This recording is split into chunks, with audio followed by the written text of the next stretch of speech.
Life, death, and the world around us all follow a set of laws. But if you never test the limits, how can anyone know where the boundaries of these laws are?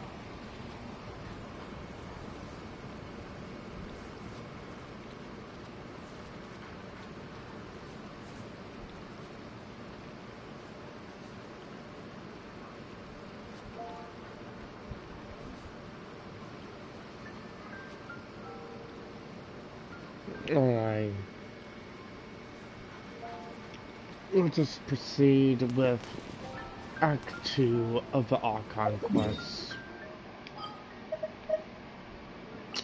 As you guys are new idiot. So we can head over here.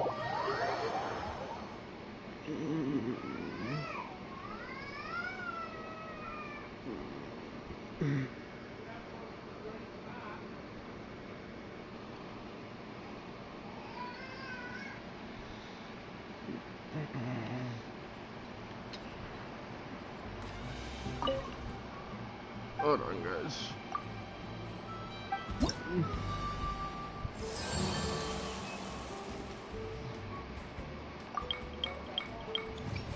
So that gives me 400. A 160, 240. So that brings it to 460. I think right. No. 440. And then 120. So I have to do all of these. And then make sure I do all of those. And we will be done by next week. Okay. Let's make our way on over to the Archon quest.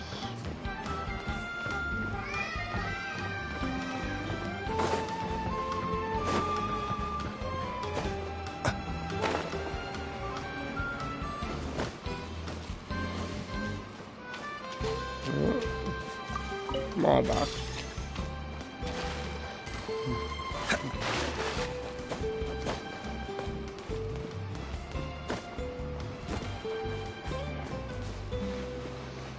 Okay, here we go.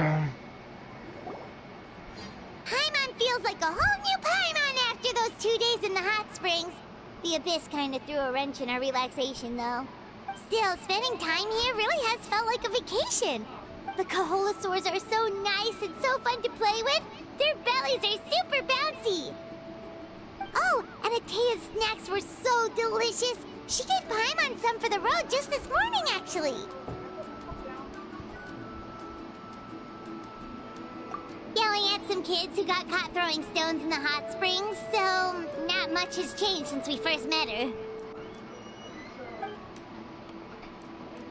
Hey, you guys. Sleep well last night? Yep, this area is so nice. Glad you like it. I was thinking of taking you guys out to do some sea fishing. Later tonight, we can eat whatever we catch. Fresh fish is absolutely delicious right off the grill.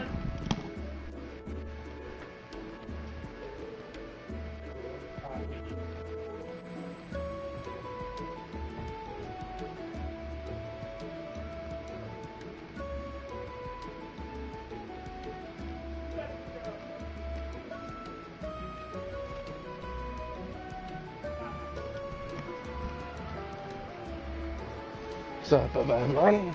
Hey, Moalani! Yeah? What do you need? The team sent out to fight in the Night Warden Wars has returned. And Kachina? Is she back as well? Kachina fell in battle. But don't worry, the team was victorious, so the Rite of Resurrection will be held in the stadium soon. That's a relief. The Abyss is cunning, and it was her first time. Mistakes are bound to happen. Exactly. She deserves to hold her head up high. All right, thanks for letting me know. We'll head out in a bit. Jeez, she sounded a little anxious there. Had me thinking it was bad news for a moment. Mualani, you said the Abyss was cunning just now, but it seems like the Abyss just wants to destroy everything. Like, think about all those monsters that attacked your tribe. If there really was some sort of cunning plan, wouldn't it make more sense to send them to attack Kachina and her small team? Not that Paimon wants them to be in any more danger, it's just... Relax, I get it. The Abyss is difficult to understand, that's for sure. At a glance, it certainly seems like the only goal is total destruction. The Abyss isn't a living entity after all, so what capacity for logic or planning could it possibly possess? But through our long history of fighting the Abyss, we've realized things aren't quite so simple. 500 years ago, the Abyss invaded Teyvat. You know about that, right? That's right. Khaenri'ah suffered greatly during that time. But so did every other nation in Teyvat. And Natlan was the worst affected of all. It took the combined efforts of the then Pyro Archon and heroes from every tribe to finally repel the Abyss. Even so, the effects of the invasion lingered for hundreds of years, only able to be reversed little by little. Our tribe's waters were contaminated. The Children of Echo's territory was overrun by dangerous sludge surging from underground. Unrelenting black winds tore across the lands of the Flower Feather clan. It was like each disaster was designed for a specific tribe. Exactly. We once thought that the Abyss's desire for destruction was a sort of primal instinct, but its methods are, in truth, marked by intelligence. We now believe the Abyss has invaded the Night Kingdom, and has the capacity to read the memories of this land at any given moment. And that's how it became so dangerous and cunning. Almost like it knows you inside and out. Yes, and that's why we've been unable to fully eradicate it, even after all this time. Luckily, the problems left behind by the Abyss have been successfully addressed by the various Pyro Archons we've had over the years. Now every tribe is prospering and things are looking up. I mean, just look at what we managed to do a few days ago. We totally fought them off.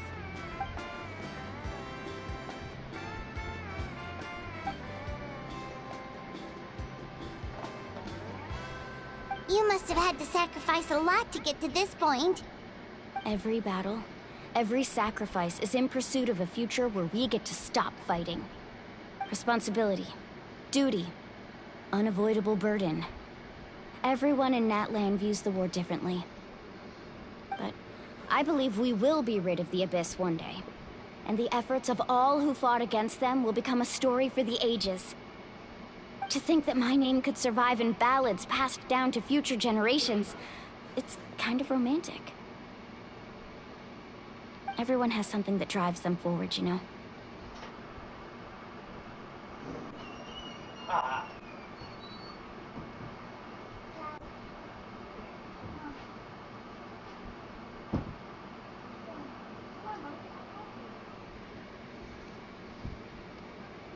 We have to. Not only for ourselves, but for our future. Anyway, let's head to the stadium. Our fishing trip can wait until Kachina's back with us. The sea's not going anywhere.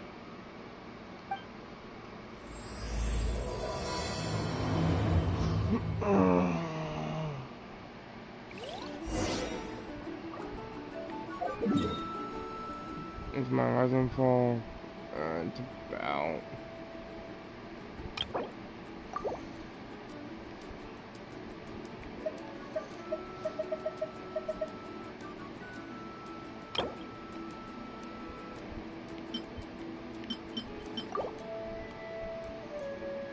Let's go ahead and teleport here.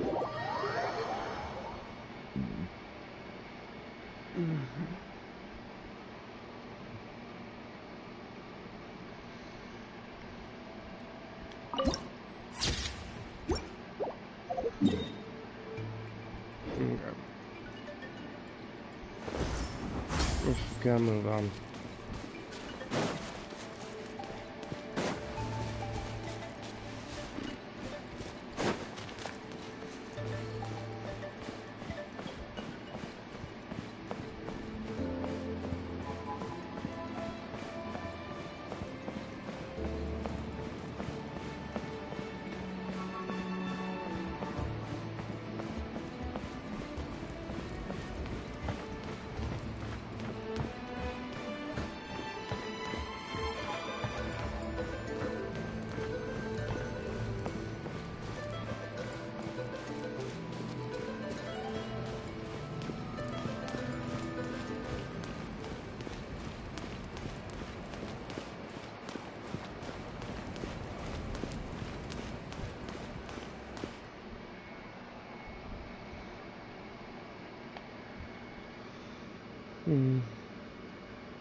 Of course.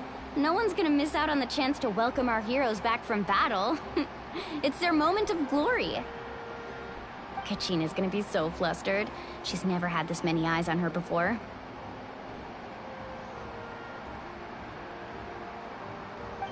Yeah, she doesn't seem like the kind of person who likes being the center of attention. Looks like I'm just in time. Kanich, you're here! Yeah, a commission ran longer than expected, but I made it. I heard about the incident with your tribe, Mualani. Is everyone alright? Yeah, it's all taken care of. Our new friend here's got some tricks up his sleeve, by the way.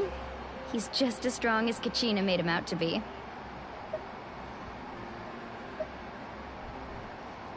Hey, look! Is it about to start? That's right. Someone will come out and recite a eulogy, and then we'll sing the Ode of Resurrection together. Come on, let's find a spot with a good view. When the singing starts, just follow my lead and you'll be fine. Let's go somewhere higher up so Kachina can spot us.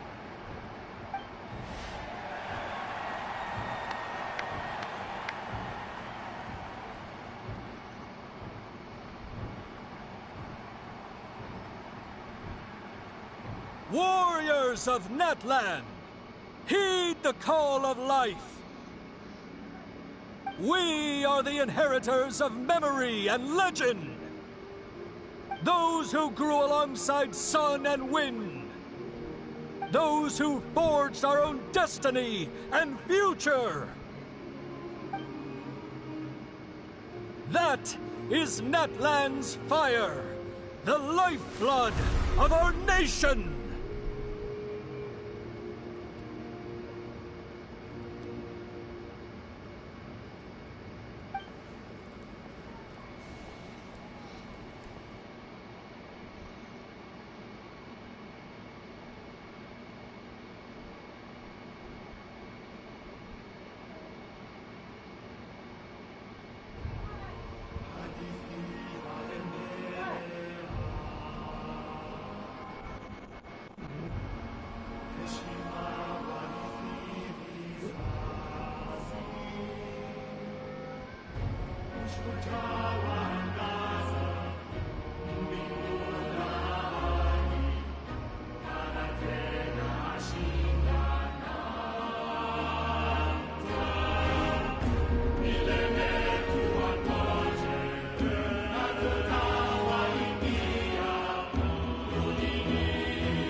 I could not find Kachina within the Night Kingdom, or locate her ancient name.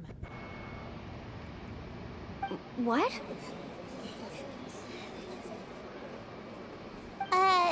What does that even mean? Usually once the ode is complete, the Pyro Archon and resurrected person will emerge from the flames. But something went wrong. What's going on? This has never happened before. Well, I think it's pretty obvious. Clearly, the team sent to fight the Abyss didn't win after all. Think about it. The Ode rekindles all victors.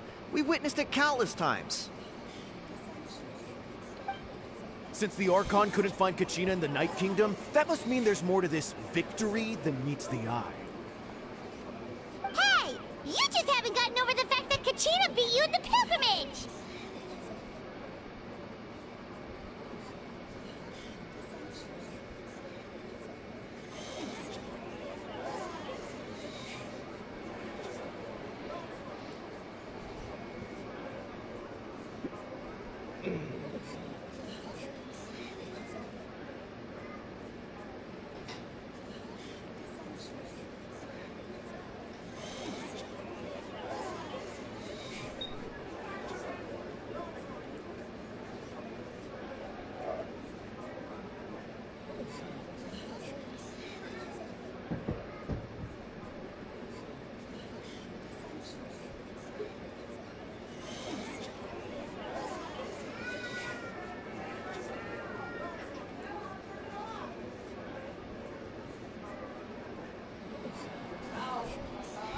Pathetic.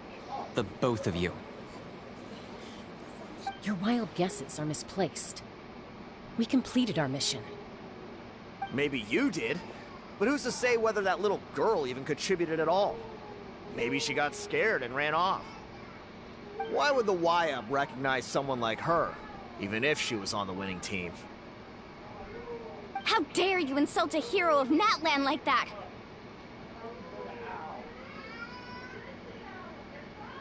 Kachina sacrificed herself to repel the Abyss. She doesn't deserve to be subjected to your vile rumors when she's not even here to defend herself. Calm down, Mualani. There's no point arguing with the likes of them. I can't just sit here and let them slander her like that. To insult a hero of Natlan, the person actually has to be a hero. You... Think about it, everyone. Who do you think is really at fault here? A girl who never should have even gone to war? Or the great Pyro Archon? Why would the rules of our nation suddenly stop working? That's true. If she wasn't revived, it must mean she failed to achieve victory. Maybe the YUP interpret victory in different ways? I mean, that girl didn't look all that strong to me.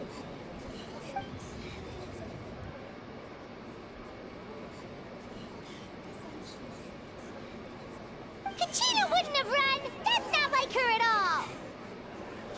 No, she's been waiting for this moment for too long.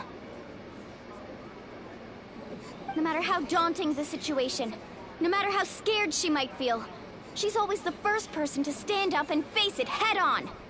We don't even know what happened, so don't you dare try to use this as an excuse to vent your anger or slander her reputation. Fine. We'll find out what happens soon enough. Then, we'll see who truly deserves glory. That's enough. There is no doubt about today's victory, or Kachina's part in it. She is a hero worthy of our admiration and celebration.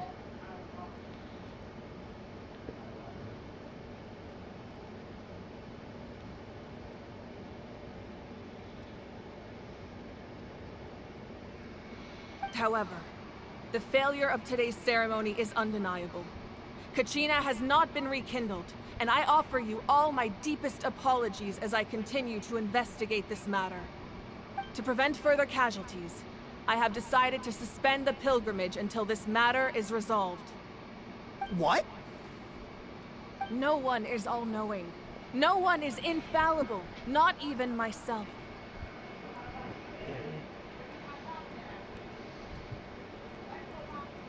But doubt is a means by which we seek the truth, not a weapon we wield against others.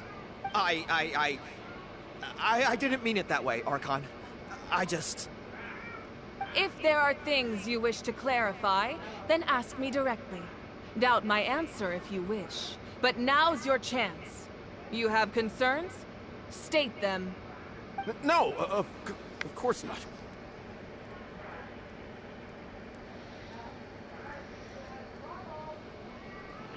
Even though I have said nothing to change your mind, then it would seem the truth never mattered to you at all. That guy doesn't even have the courage to answer the Pyro Archon's question. So much for all that glory talk earlier. I have a question, Archon. My friend Kachina. Do you have any idea where she is? It's extremely important to me. I know you said you were investigating the situation, but I'm sorry, that's not enough. I've already shared everything I know. If you want to learn the truth and rescue your friend sooner, you should join the investigation. So, what do you say? Of course I'll join. In that case, come see me in the speaker's chamber. We should join them. Oh, and if it's not too much trouble, could you drop by as well, Traveler? I'd like to have a chat. Rest assured, everyone, I'll keep the tribal chiefs informed on the progress of the investigation. Once again, I apologize for the outcome of this ceremony. If there are no further questions, let's part for now. Did she just ask us to come along? I believe she did. Let's go. I'd like to know what's going on myself.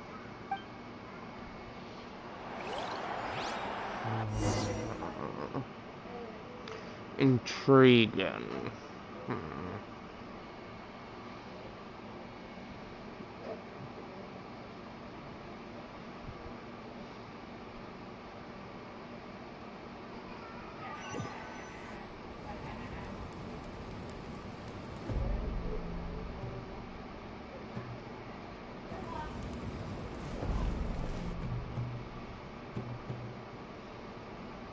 The situation is urgent, so I'll get straight to the point. Kachina is undoubtedly a hero of Natlan, and I'm deeply sorry this happened to her. There's been unrest in the Night Kingdom, but I don't know what's causing it. As a result, I've been unable to track down her location. Until we find and address the cause of the unrest, the Ode of Resurrection will continue to be ineffective. And that means Kachina won't be able to come back? That's correct. Not until the problem with the Night Kingdom is resolved. How long will that take? It's hard to say. Kachina always dreamed of fighting the Abyss. Of doing her part to defend Natlan. She wasn't afraid of death because she knew, if it came down to it, the Pyro Archon would be there to bring her back to life. Whenever we sat down together, exhausted from training, she would always hum the Ode of Resurrection.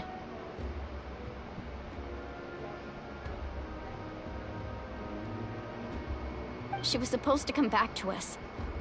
We were supposed to hug her and celebrate with her and share her joy.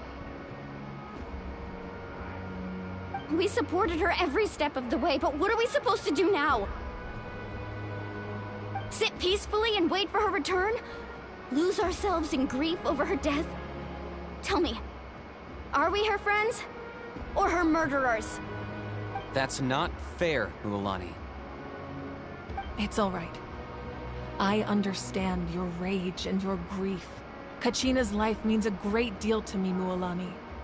Believe me, I want to bring her back as soon as possible. I would give you that peace of mind if I could. But please, hear what I have to say so I can at least give you a broader picture of the issue we are now facing. Considering the recent attack on your tribe, I believe the Abyss has found a new means of undermining the rules of our nation.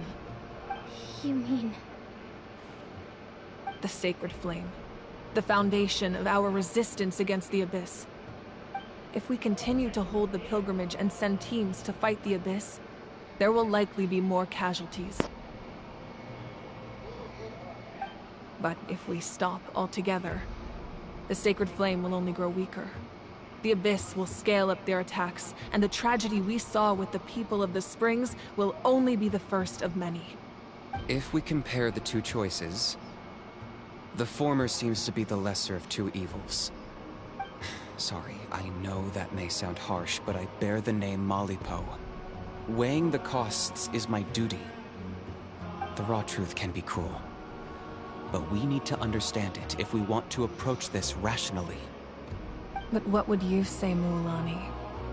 This is personal for you. And unlike Kanich, I dare say it's not a simple case of weighing up which course of action is less painful, is it? No. I can't choose between them, and I don't want to. Saying that one is preferable over the other is disrespectful to the people who suffered. You're saying it doesn't matter whether I suspend the pilgrimage. The consequences will be equally painful. Yes. What happened to Kachina breaks my heart. But I couldn't bring myself to sacrifice other people for her sake. And that is the crux of the problem. It's not simply a matter of choosing the lesser of two evils. Either way, there will be people who suffer. And the end result will be the same. Belief in the pilgrimage will waver. Once doubt has crept in, the people will no longer unite in battle against the Abyss. And that is exactly what the Abyss wants. Their ultimate goal isn't to break the rules that make the Ode of Resurrection work. It's to destroy the people's faith in them.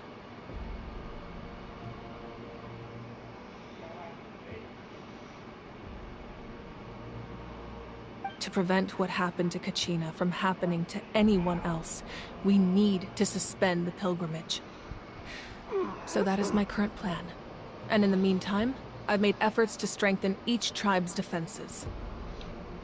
Blue screen, guys.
Hold on.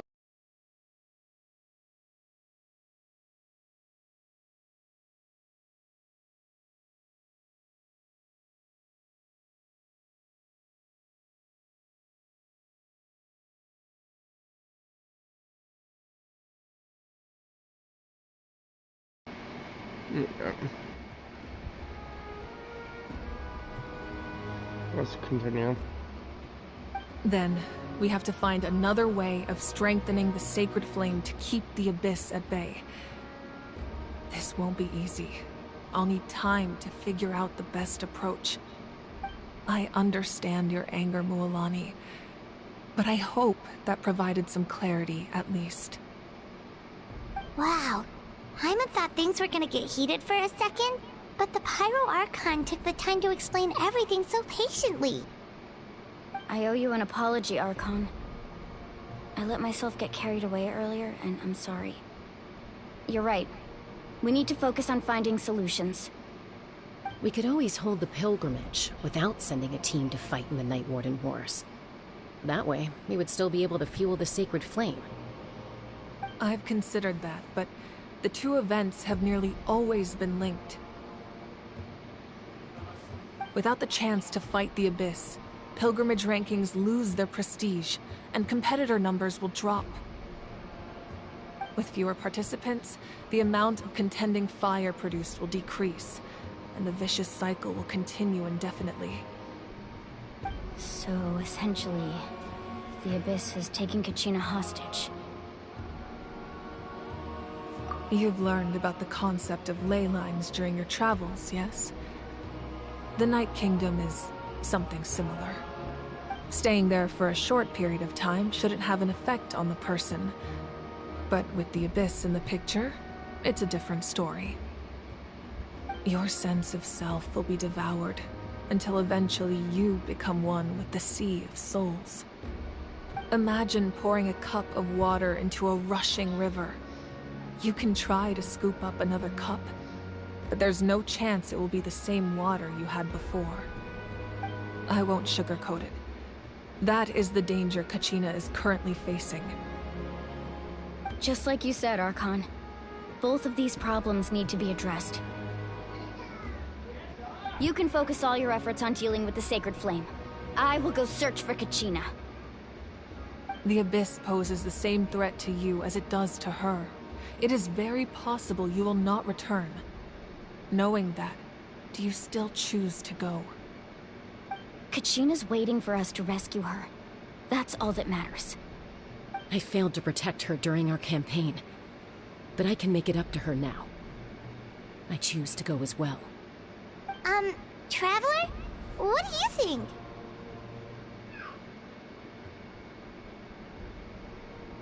Understood. Then I'll support you in any way I can. The Masters of the Nightwind have a technique that can extract an ancient name from the ley lines. If we can find Kachina's ancient name, I can use the link between them to pinpoint her position within the Night Kingdom. Then comes the hard part. You need to visit the Night Kingdom in person and rescue her. But isn't the Night Kingdom a land of souls? Can we even go there?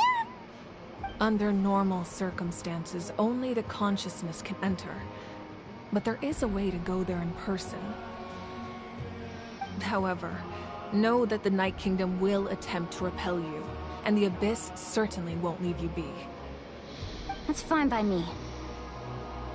Same here. Fighting the Abyss is nothing new for me.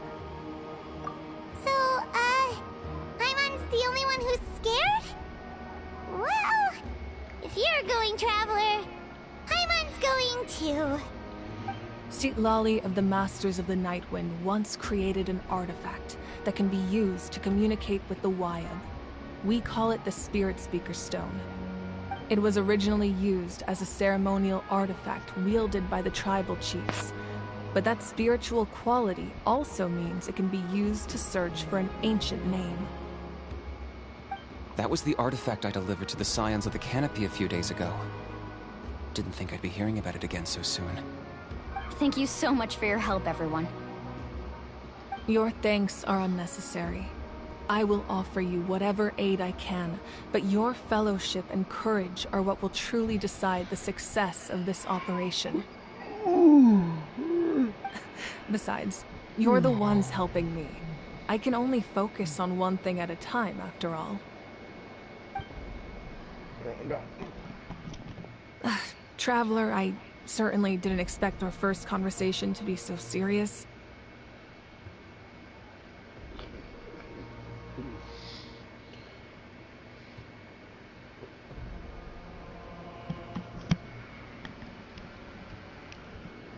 Okay, sorry about that, guys. I've heard all about your accomplishments. Ever since you arrived, I've been hoping to meet you and offer you Natlan's highest level of hospitality.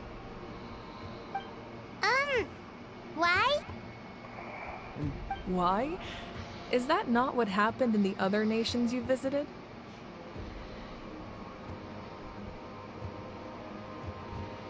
Yeah, things were pretty complicated at the start. And, you know, in the middle. But our reputation's solid nowadays. That's more like it. After all, I've heard you're someone who transcends fate. Perhaps even more than you can imagine. But we can talk about that some other time. Ideally, this would be the perfect night for a drink and some musical ambiance. But there are important things to be done. Oh, I almost forgot. Atea was wounded in the fight against the Abyss. She wanted us to give this to you. It embodies fond memories and my strength of will. That's what she asked us to tell you. She said you'd know what that means.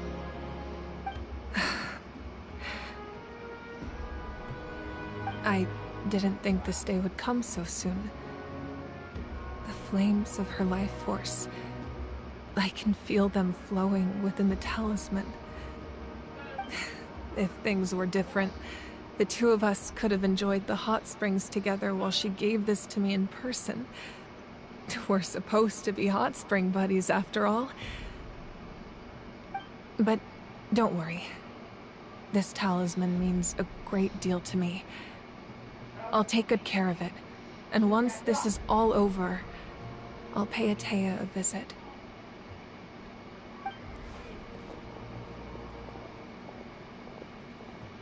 You said you didn't want to jeopardize the production of Contending Fire. But that's not at all why you decided to suspend the pilgrimage, is it? You're right. Even now, the production of Contending Fire is far from sufficient.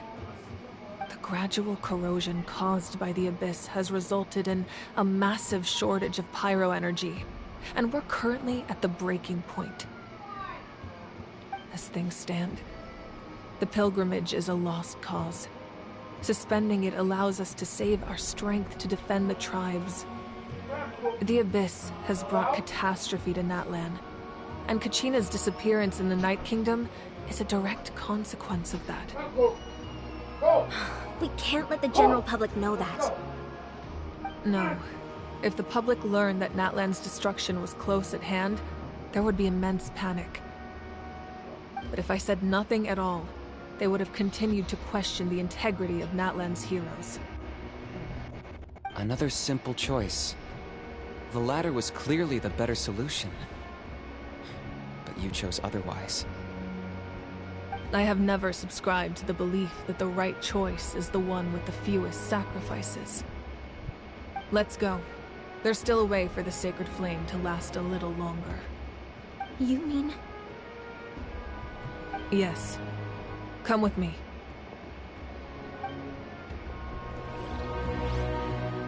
Oh, man.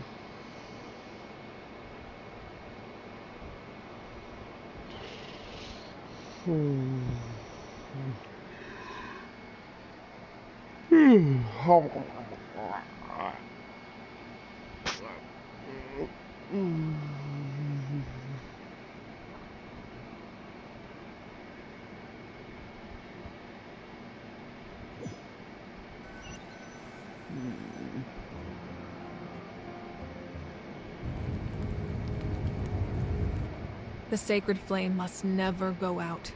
Not only does it strike fear in the Abyss, but it's also the pillar of Natlan's stability.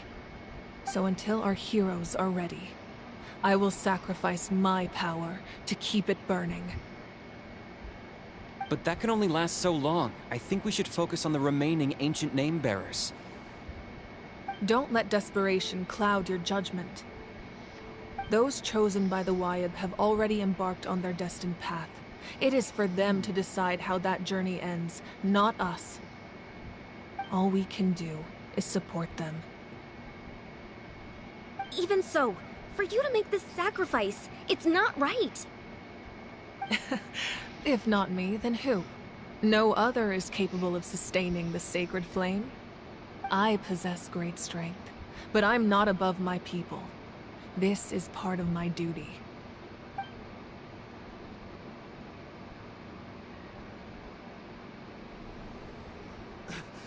Archon, it's the Fatui!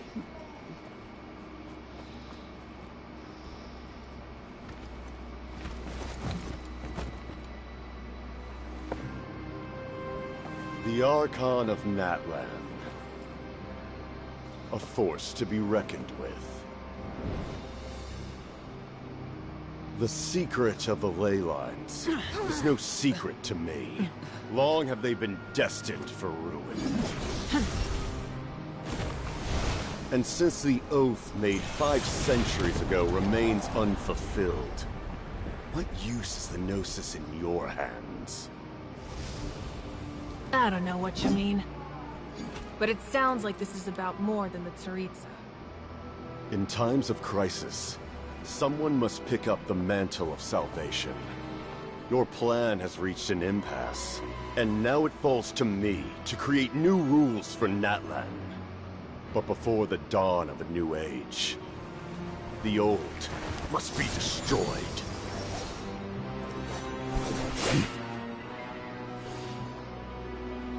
I assume that's the end of your speech? Good. People like us? Let our blades do the talking!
Masters of the Night Wind.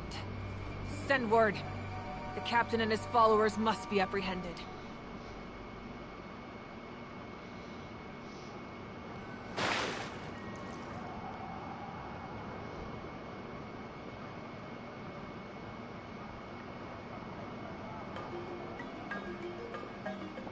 you alright, Archon? He was a formidable opponent. Exactly what I would expect from the first of the Fatui Harbingers. I never imagined someone could match you in combat. If the Tsaritsa sent him here, why would he bring up what happened 5 centuries ago? Yeah. And how much does he know about Natlan? The Harbingers are all driven by their own personal goals. The only purpose that unites them is collecting the Gnosis. But I'm sure the captain has his own reasons for being here as well. Whatever his motive, we should shift our focus to the Fatui. If they attack again, and we're not prepared, we're done for. No, we're running out of time. The wound I inflicted should hold him back and weaken him for the time being. Besides, I'm sure you noticed, the power that came to his rescue just now came from the Masters of the Nightwind. In other words, there are traitors among us. Not necessarily. This could prove to be a very valuable turn of events. When we exchanged final blows, I sensed an unusual presence within him. I'll need to investigate further. Kenichi, go to the Masters of the Nightwind and look into who could have aided the captain. Speak to Citlali. She should know. Of course, I'll head out right now. Do you still intend to... Yes, but fear not.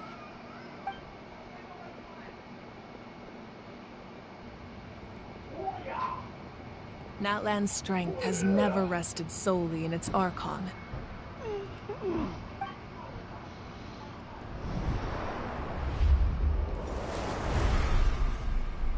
Together we foresaw the only path that leads to our nation's future. We must trust in that vision now.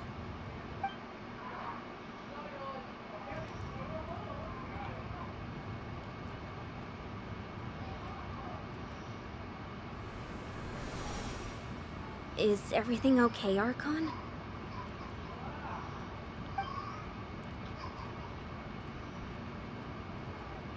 Completely fine. Just lamenting the fact that I never got a picture when I could still turn my hair into flames.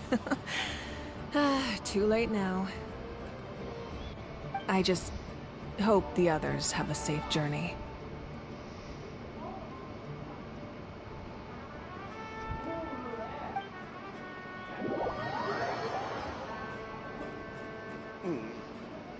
Interested.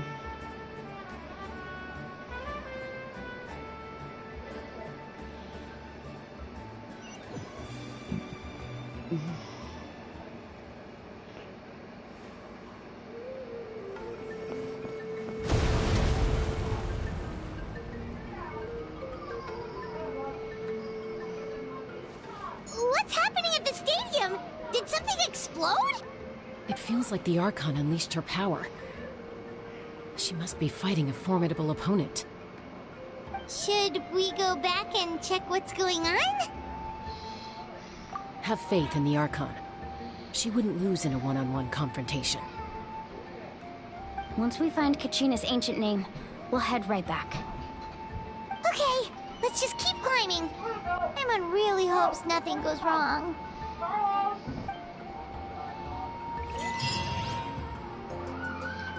Interesting.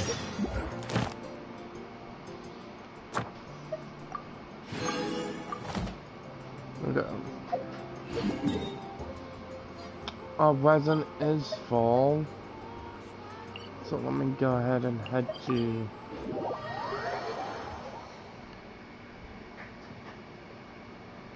Monster and use our resin.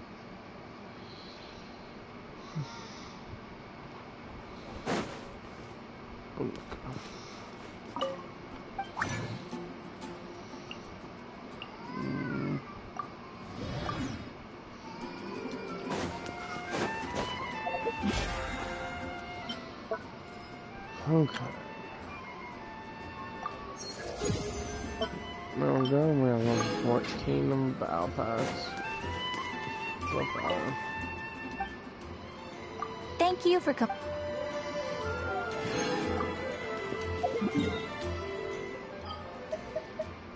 Okay.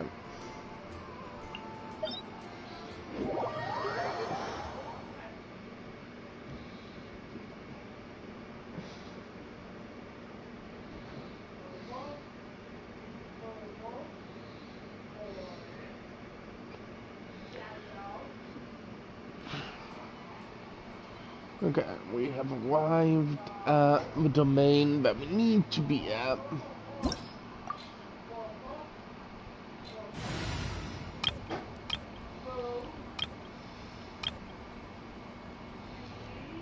Let's grab Father. Blue screen.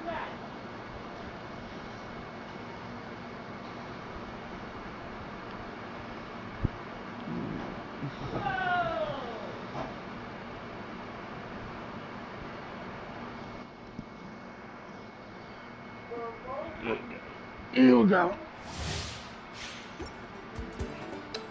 I forgot Archino died. I'm fighting. Gather! Overruled. Fallen leaves, adorn my night, one with nature. Game's up. Fun's over.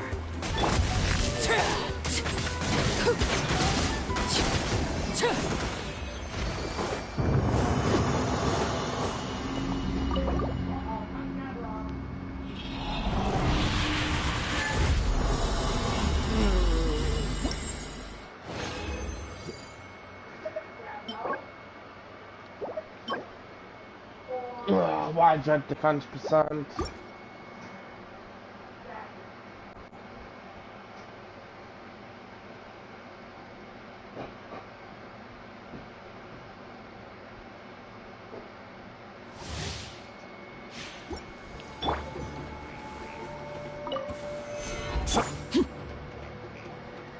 Transfixed. The wind knows me. Busted.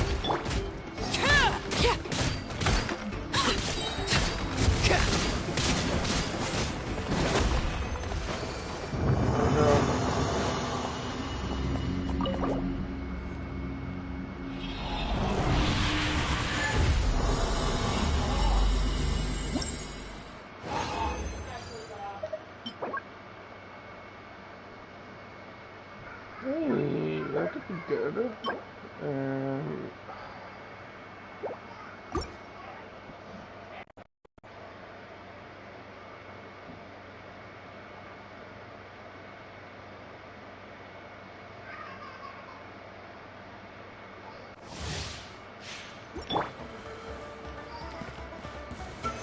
Gather! Overrule. Clouds hide. The birds call. Into the wind. Witness my rise. Transfixed. Here comes the catch. Quietly now.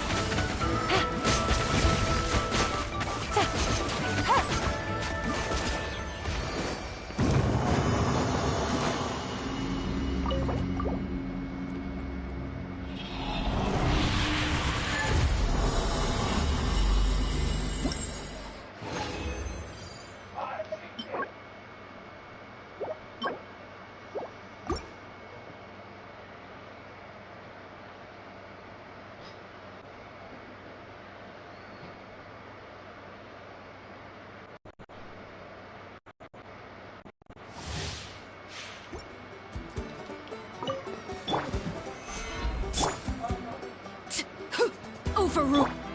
One with nature.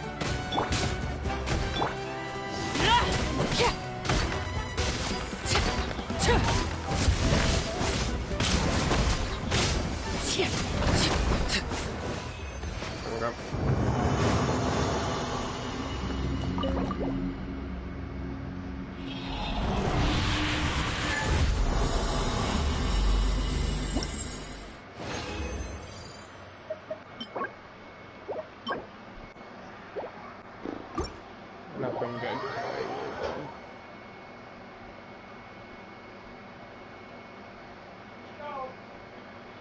I mean, we did get a feather that has potential on it for Kachina, so I guess we can see how that goes.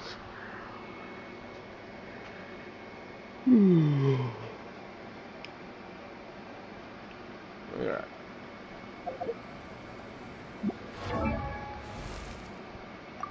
So still nothing from Milani. It's one Obsidian Codex, and I just haven't gotten anything good enough for.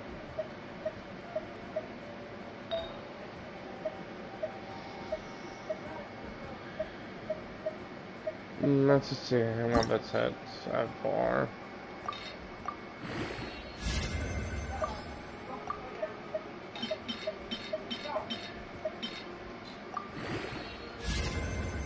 Okay. Yeah. Okay, let's go find Kachina. This is.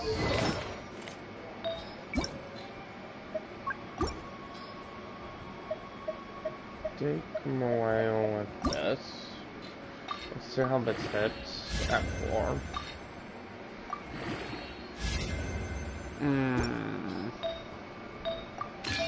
Give that to him for now.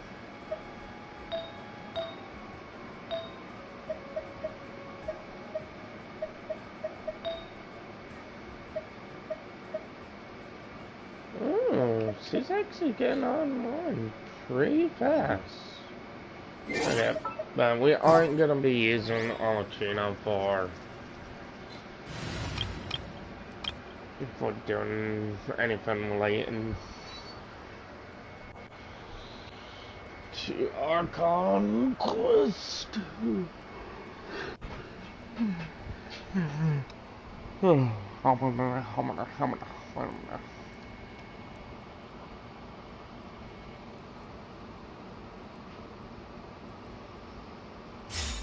Okay, there we go. We are now level 15. So we just got ourselves another fragile resin.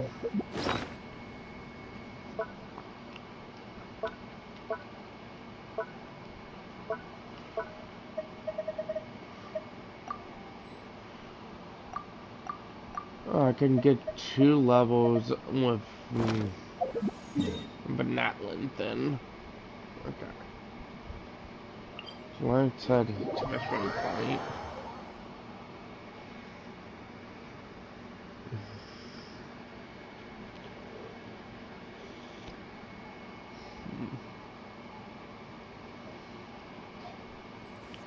Bison.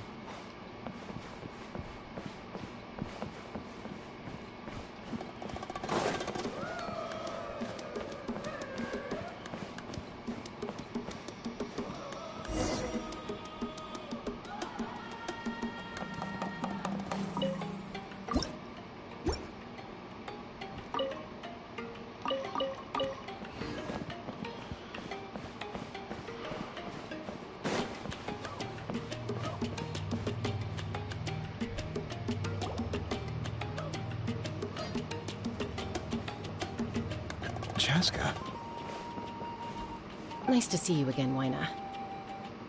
I'm afraid we don't have time for pleasantries, so I'll get right to it. We're here for the Spirit Speaker Stone. Whoa, hold on a second. At least tell me why you need it first. My friend Kachina is trapped within the Night Kingdom. We need the stone to find her ancient name and rescue her. Rescue her? From the Night Kingdom? That's right. I'm sorry, but someone needs to tell you what you don't want to hear. Going there, a mature warrior would never make such a foolish decision. The nature of battle is unpredictable. You never know how it's going to end. Losing a friend is tragic, but when that happens, the best thing you can do is focus on how to prevent further casualties. I appreciate what you're trying to say, Chief Wyna. But if the price of maturity is abandoning a friend in need, I'll choose foolishness any day. If Kachina's still holding on, then so will I. I thought you might say that. Is something wrong, Wyna? This doesn't seem like you. Life isn't complete without taking risks. That's always been your mantra. It's nothing. The Night Kingdom is a dangerous place. Can't blame me for checking if you were up to the task. If you're that determined, far be it from me to stop you. Here's the stone. Keep it safe, okay? It's not like we have a spare. Thank you. Ah, seems like you two go way back. But aren't you from the Flower Feather clan, Chaska? Oh, Chaska's a peacekeeper, so she's famous throughout the tribes. She's always the one people call to resolve conflicts, so we slowly got to know each other that way. Her younger sister Quichi's always hanging around our tribe, too. She's helped us out a lot in the past. Oh, you have a younger sister? Yes. I'll introduce you to her sometime. But let's get back to business. Waina, how do we use the stone? As you probably know, your intended destination is completely different from the real world. The Night Kingdom is like a river flowing with concepts, and the ancient name you seek is like a tiny fish swimming downstream. In that sense, the stone is like a fishing boat drifting down the river, but the boat alone isn't enough. You need a fisherman experienced enough to steer it in the right direction. We couldn't do that ourselves? With a little practice, I'm sure you could. You have the strength and the talent. If you want to make sure this works, though, I could recommend someone to you. Who? Vichama, a legendary warrior and scout from our tribe. He's got a keen eye and a well-honed intuition. Even his ancient name means to seek. If you're fishing for a name, you're gonna want him on the boat. Vichama? Why does that name sound familiar? He's one of Auntie Atea's hot spring buddies. I've heard stories about him. Where can we find him? Ever since Malco passed, he spends most of his time gazing out at the scenery from the cliff tops. Follow the path that way, and I'm sure you'll find him. Thank you. We'll go look for him there. Good luck. I hope everything goes well.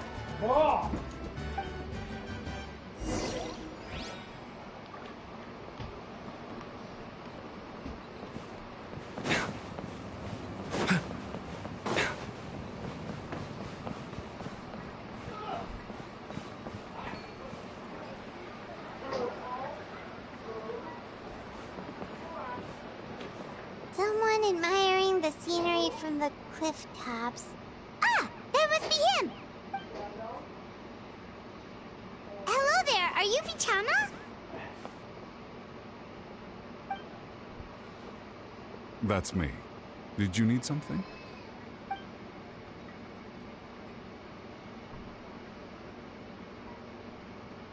What? You're saying you can bring someone back from the Night Kingdom? How is that even possible? No, if you really think about it, anything's possible in that kind of place. But that would mean... Are you okay? You don't look so good. Everything's fine. I'll help you, but I do have a small request. After I help you find Kachina's ancient name, I want to use the stone to look for my friends as well. Your friend? Oh, why not mention someone named Malco? Is that who you're talking about? Yes, but I'd rather not get into it if it's all the same to you. That's not a problem. We agree to your request. Yeah. Since you're helping us find Kachina's ancient name, it's only right that we return the favor. Then we're agreed. Can I have a look at the stone?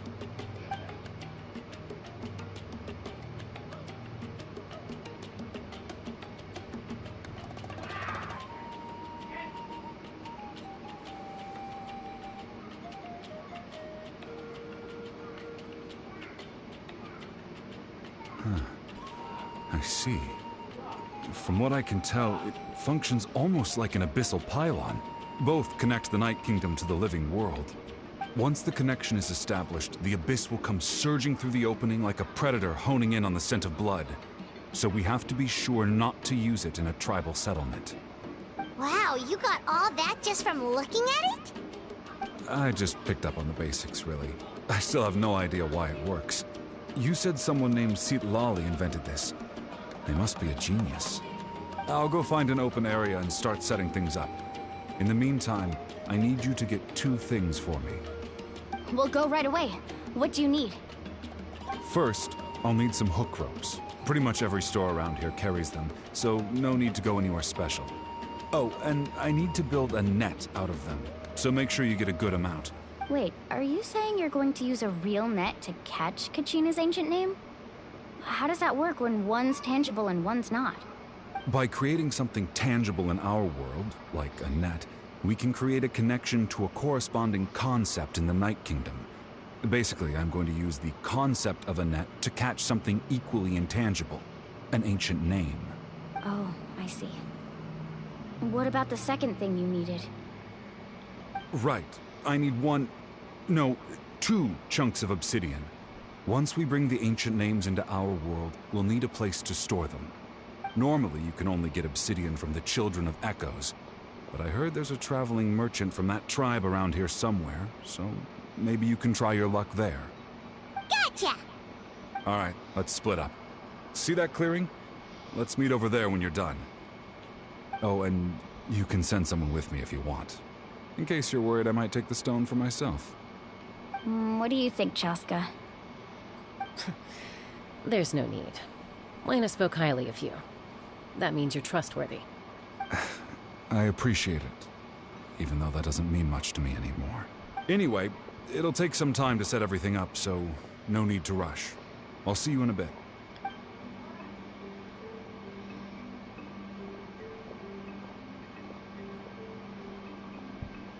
What an odd guy. He seems so defeated, but also really invested in the stone at the same time. I don't have any more insight than you, Paimon. Let's just focus on the preparations for now. Hang on, Kachina. We're coming for you.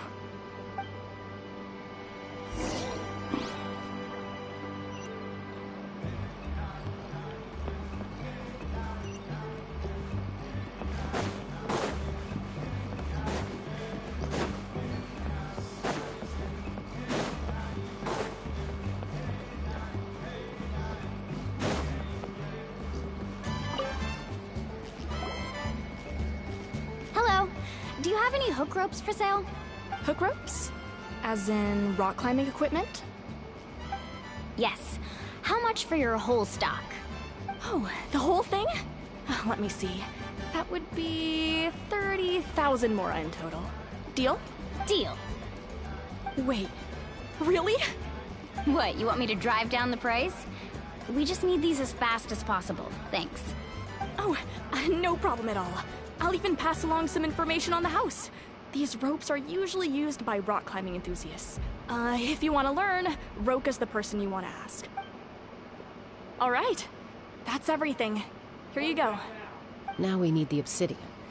Let's go talk to the traveling merchant Vichama mentioned.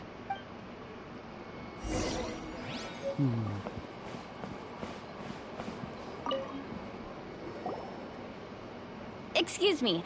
Do you sell obsidian? Why, yes. I've got a chunk for sale right over there. Perfect. Is that the only one, though? We actually need two. That might be tough.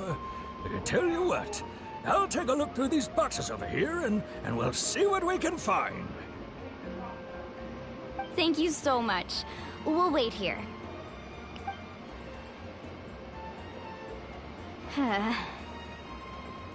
Relax. Everything's going according to plan. I know, it's just... I could tell Vichama feels the same way about his friend that I do about Kachina. I hope this chunk of obsidian isn't the only one. Kachina always carries all sorts of shiny stones with her. If I was the one trapped in the Night Kingdom, she'd have a whole pile of obsidian ready in a heartbeat. Well, would you look at that? I did bring an extra. Here you go, young lady. How does it look? Perfect! Thank you. How much do I owe you? If you hadn't shown up, these stones would have just sat here collecting dust. I'll take 3,000 mora for both. Here you go. By the way, I heard you mention Vichama just now. You running an errand for him, then? How's he doing? Malco's been gone for 5 years now. It's about time he started to move forward. Do you know what happened between them? I heard about it in passing while I was out drinking one night, but I don't know all the details. Vichama and Malco grew up together, and even made a name for themselves together. Malko was an amazing fighter, capable of knocking out multiple opponents in a single hit, while Vichama excelled at scouting and analyzing the battlefield. The two made an excellent team, and managed to beat back the Abyss several times. 5 years ago, they both emerged triumphant in the pilgrimage, and were placed on the same team to fight the Abyss. But on the eve of battle, the Abyss launched an attack on their tribe, and Vichama suffered an injury to his leg while attempting to rescue someone. Then what happened? The team agreed that he couldn't fight the Abyss in his condition. Vichama didn't argue. He knew going to the front lines with an injured leg would make him a burden in battle. So they raised the issue with the Pyro Archon, and she agreed to let him stay behind. It's just, Malko and the others ended up facing hordes of abyssal monsters in numbers that far exceeded anyone's expectations. The team made an error in judgment, and they fell to the onslaught. Vichama went into a deep depression after that. He blames himself for everything. Oh, you're not wrong. But it's possible he chooses to blame himself. Not because he did something wrong, but because he wasn't able to do anything at all. I've tried convincing him to move forward, to stop dwelling on the past. But the shadow of Malko's death hangs over him still. The Abyss has caused so much suffering, and some wounds never heal. I wish there was something he could do to make himself feel better. But... anyway, that's the gist of it. Maybe you could help him talk things through sometime. I would really appreciate it.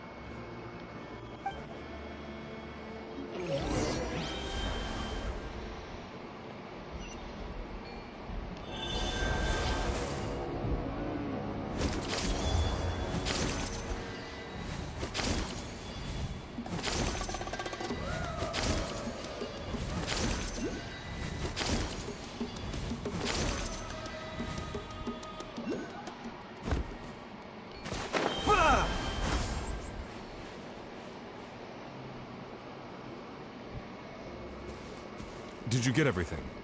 Yep, it's all here. When do we start? I've made all the necessary adjustments, so we're good to go. As agreed, I'll help you find Kachina's ancient name, and then you return the favor. Go ahead.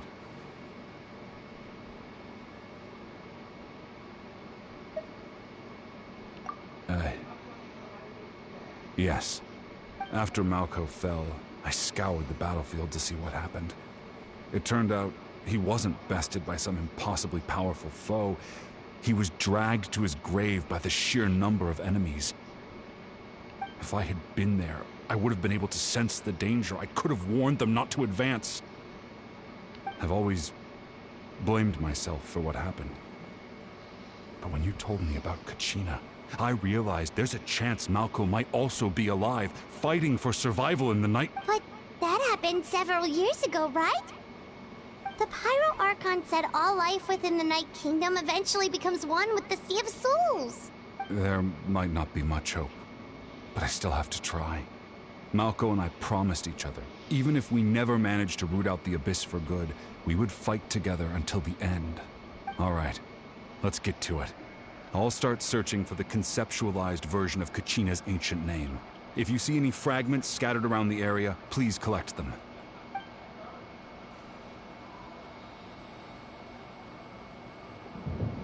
Make sure you prepare yourselves for battle. As I said, the stone will link the mortal realm to the Night Kingdom. The Abyss will likely emerge in response. Look at that golden thing! It must be one of those fragments Vichama mentioned. Let's get closer!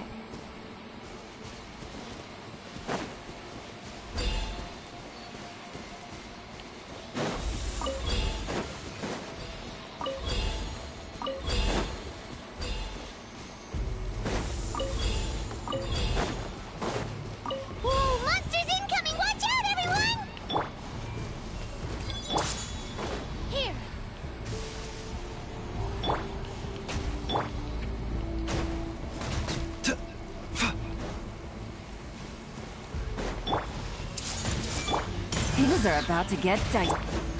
This dance is for you.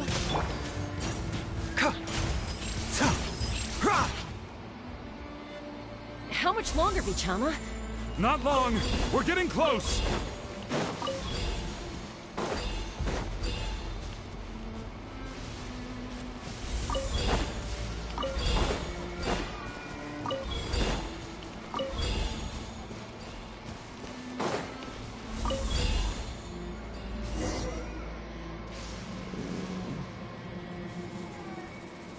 Vichama!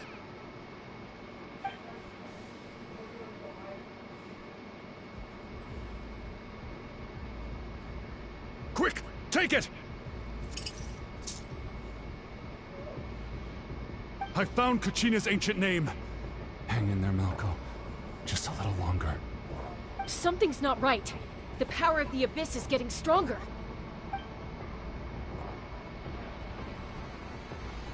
The Abyss is corroding his body.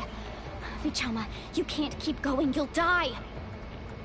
I should have died 5 years ago. I just need a little more time.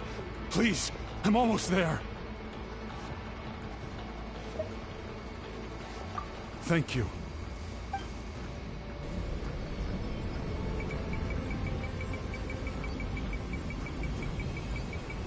Whoa, watch out! The power of the Abyss is strong.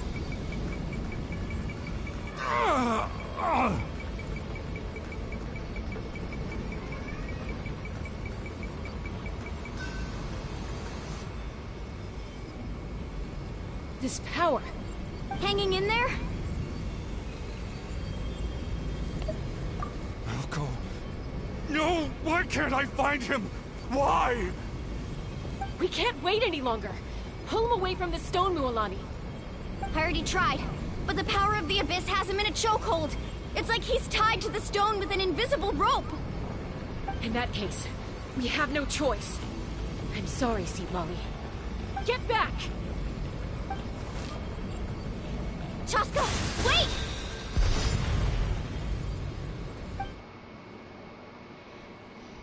Ouch! What happened just now? It looked like the Spirit Speaker's stone was... The stone's power was spiraling out of control. The only way to stop it was to destroy it. You were all caught in the shockwave of the explosion. You might feel dizzy for a while, but that's normal. Give us a heads up next time, will you? You're lucky we managed to dodge it in time. I thought I said to get back. Yeah, barely a second before you made it go poof. Not everyone has your reflexes, Chaska. We were this close to getting dragged into the explosion. Okay. I'll be more careful next time. At least Kachina's ancient name is still in one piece. Wait, where's Vichama?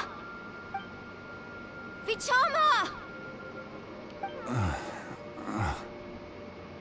Vichama! I couldn't find Malko's ancient name. It must be completely gone by now. Once your ancient name disappears, there's no coming back. From the very beginning, I knew there was a slim chance, but still. And now... it's too late to save him. From the minute he left that day, it was already too late. Vichama. I'm sure he's heard enough condolences over the years. Let's just give him some space. Huh? What's that in your hands, Vichama? It looks like something's glowing. Huh? This is...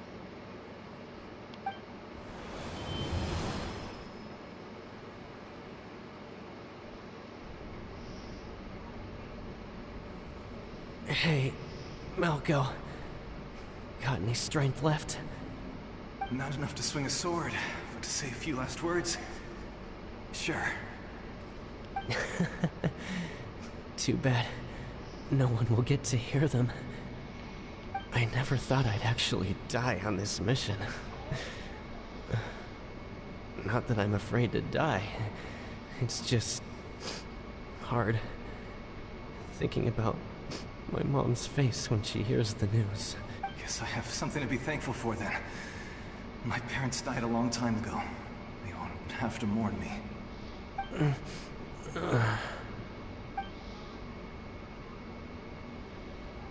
Pisak! Always had to beat me at everything, didn't you? Right to the end, you were never one for goodbyes. Maybe you're right. Maybe no one will get to hear our last words. But just in case, Vichama, I'm so glad you didn't come with us. Don't be sad. Just keep on living. For the both of us.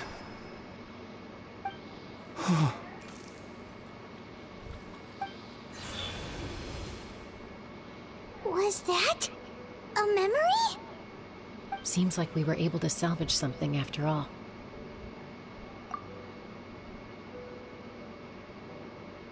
Of course. Seeing him, hearing his voice again, it makes me unbelievably happy. But it also brings with it an even deeper pain. A deeper pain? Why? Malko was always the type to put on a brave face.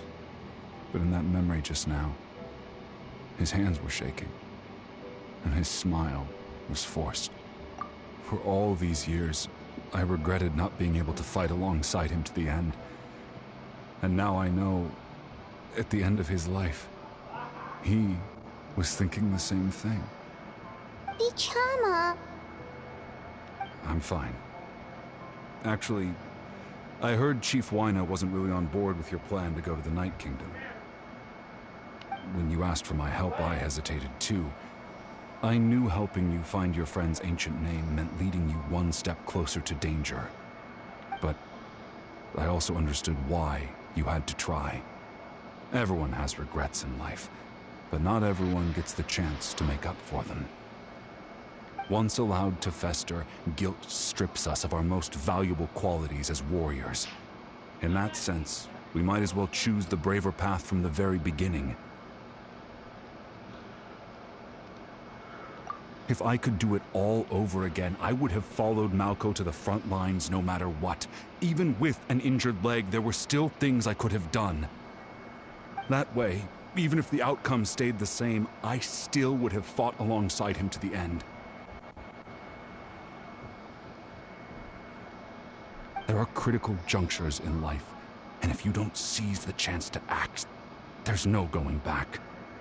That's something I had to learn in hindsight. But you're still at the crossroads of your journey, so I hope you can walk away without regrets. Thank you, Vichama. I feel even more determined now. Kachina will come back to us. I'll make sure of it. I promised I would find her, and I intend to keep that promise. That's good to hear. Strange. My body, it's... Once abyssal corrosion enters the body, a portion will fuse itself to your internal organs. Even though the Traveler possesses powers of purification, the corrosion can never be fully eradicated. Thanks to him, though, you were only briefly exposed. Slowing your breathing and controlling your emotions should help you keep the symptoms in check.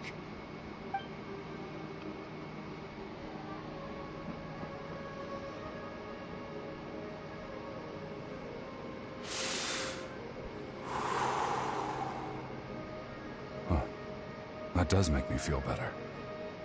You seem very knowledgeable about all this. Just speaking from experience, that's all.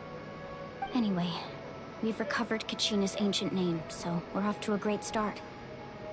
Let's get Vichama back to his tribe and tell Wyna the good news. And apologize for destroying the Spirit Speaker Stone. We had no choice, though, so he'll probably understand. Right?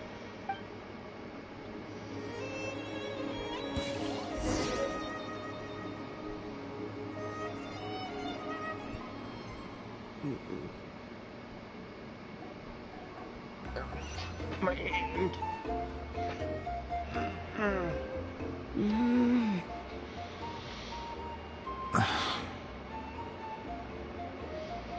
Koichi, are you really gonna just stand there like that? I don't know what you want from me. I think you know exactly what I'm trying to say, Uncle Wyna. I can hear it in your voice. Honestly, it's just one thing after another with you two. They're back. Koichi? What are you doing here? Don't play dumb with your own sister. You know exactly why I'm here. My apologies, everyone. I just need to borrow Tosca for a few minutes. You come with me.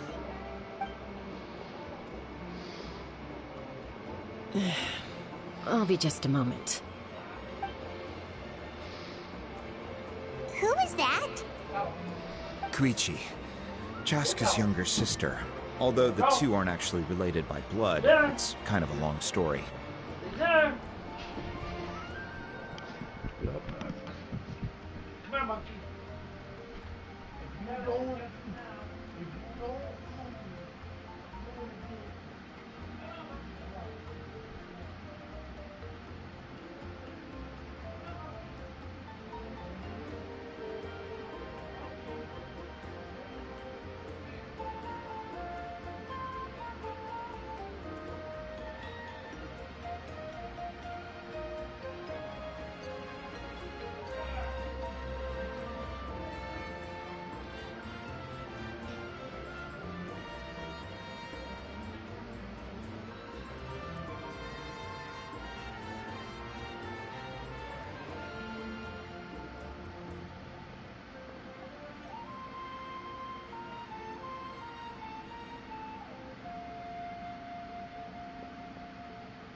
Okay.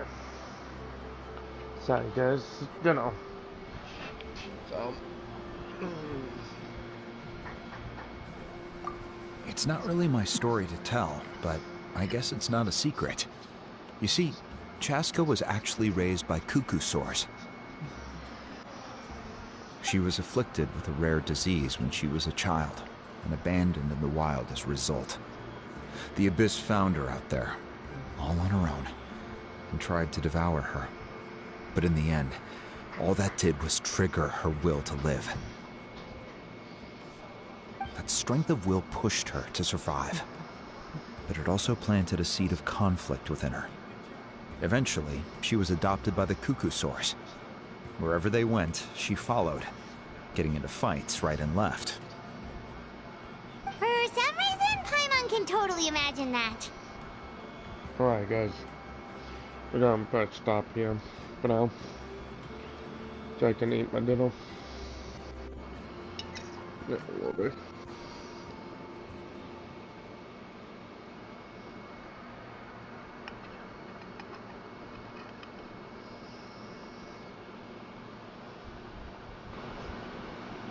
Blue screen. For a good while.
So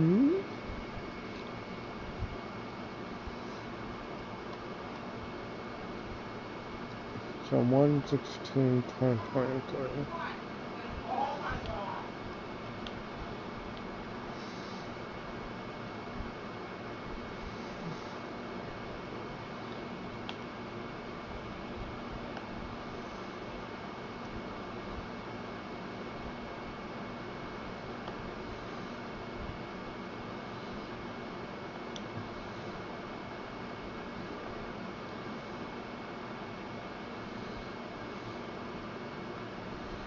Wow.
Go out with Dad, buddy.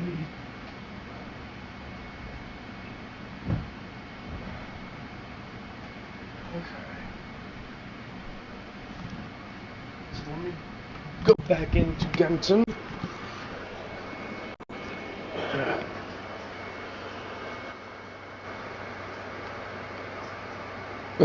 Okay.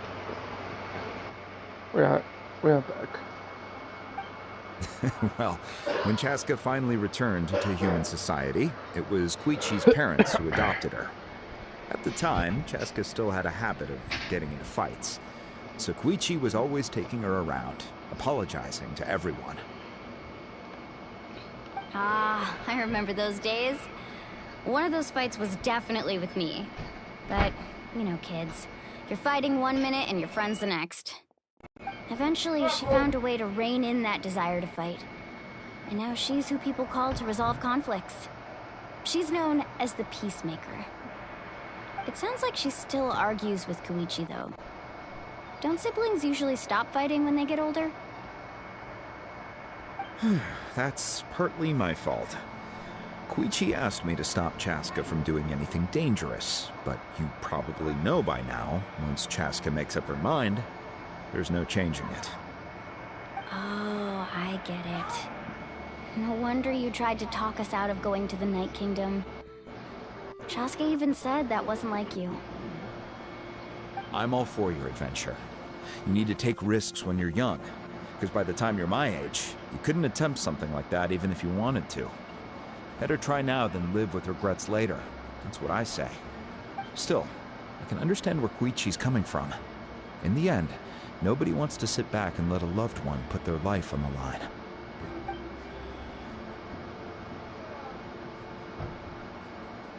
All right, it's just the two of us now. You have 1 minute to explain yourself. I don't have anything to say. You don't have to approve, but you should know I only do what's necessary. That attitude is exactly the problem. It's like you don't care. You try to sneak off to the Night Kingdom behind my back and then play it down as if it's just a trip abroad. Well, technically I am going abroad, right? Again with the excuses! We agreed, didn't we? There are 4 levels of danger. If it's not something urgent, you can only engage in level 2 danger and below. You can only go up to level 3 if a situation is so dire there's absolutely no alternative. But a trip to the Night Kingdom? If that's not a level 4, I don't know what is! And you were just going to sneak into the place without saying anything! What do you mean, sneak into the place? I always planned on walking in there with my head held high. You bought off Uncle Wina, didn't you? He promised me he'd stop you from doing anything dangerous. Oh, it's like he didn't even try. You feel like he went back on his word. What if I told you my mind was made up, and there was nothing he could have done? Not even by force. Oh, I knew it! So he did try to say something, but you didn't listen. This is important. If you were in my shoes, you'd make the same decision. You don't know that? I'm a doctor, and I handle logistics. If you're going to waltz into a dangerous situation where you could lose control at any moment, it's my duty to say something. All right, whatever. Anything else? What do you mean, anything else? Why don't you reflect on what you've done and promise me you'll stay put? Time out. Is this one of our normal arguments or a serious one? Chaska, does it sound like I'm joking? Then... you need to know something. What happened to Kachina was partially my fault. I can't leave her there to die. That's not who I am. But the person you become when you lose control, that's also not who you are. That's a different issue. You said it yourself. A person is only as good as their morals. If I want to live in Natlan, I need to display qualities that make me worthy of this nation. I've also told you that managing your condition is equally important. Sometimes you have to make sacrifices. All right, let's stop this here. If we keep going, I might actually have to get serious. And I think Wina prefers his roof attached to his house. Is that a threat? That sounds like a threat to me. Koichi! Younger sisters are supposed to listen to their elders. So, you're really going to go, no matter what I say? I'm supposed to be your sister. Then support me. I'll be back. All you have to do is wait. Chaska. So, that's it. Why'd you have to turn out to be so darn annoying?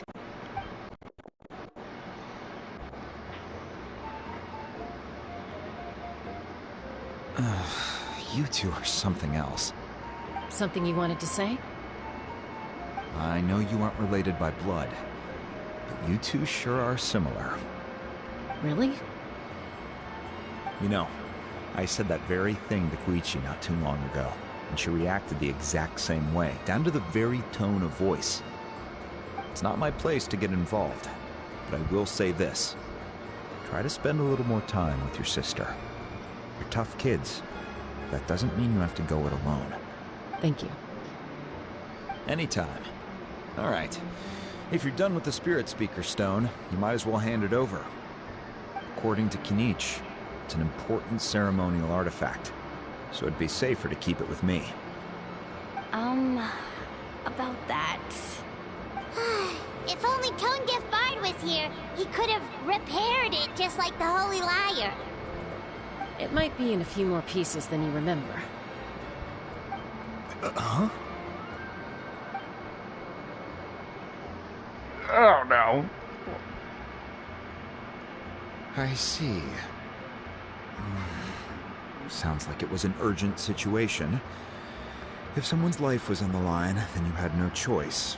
Still, Citlali's going to be a nightmare to deal with now that you've broken her stuff. I'll explain everything to her later. Stay safe out there in the Night Kingdom, okay? I'll wait here for your safe return.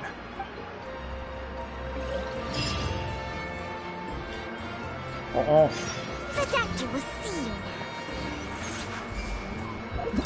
Now we're gonna go back to Marika. Oh dear Neptune, help us.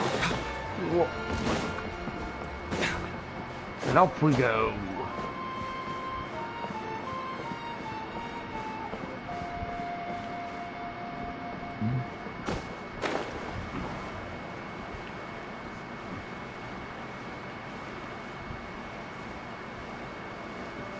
Hold on.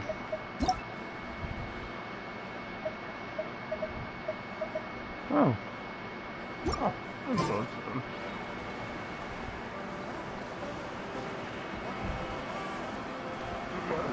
Let's get move on. Time waits for no one. My goodness, it's for no one.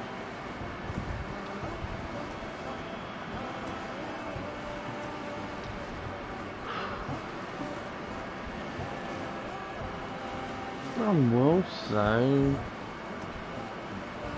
music in Genshin is probably one of the major things that actually make this game enjoyable.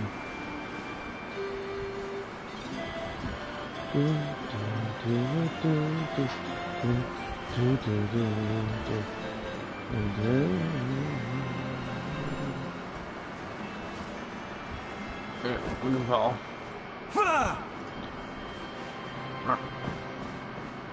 Let's go move on.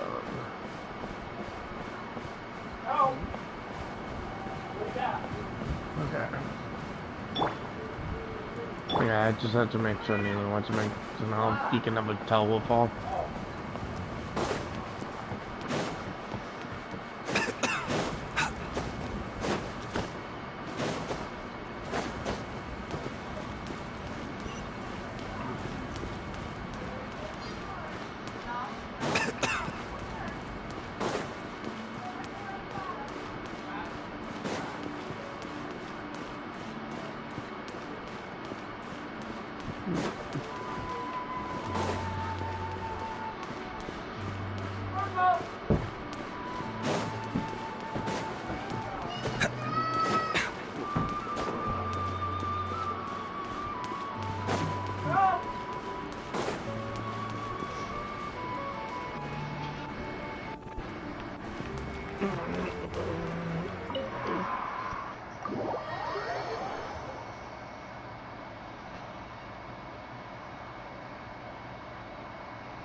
We're back! We found Kachina's ancient name, too!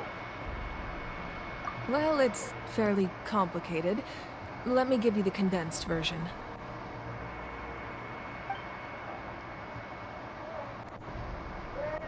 The Fatui again? We can't go anywhere without them causing trouble. But what if the Fatui finds out you've lost your power? Won't they try to take advantage of the situation? That's why it has to be our little secret. No one else can know, or we're asking for trouble.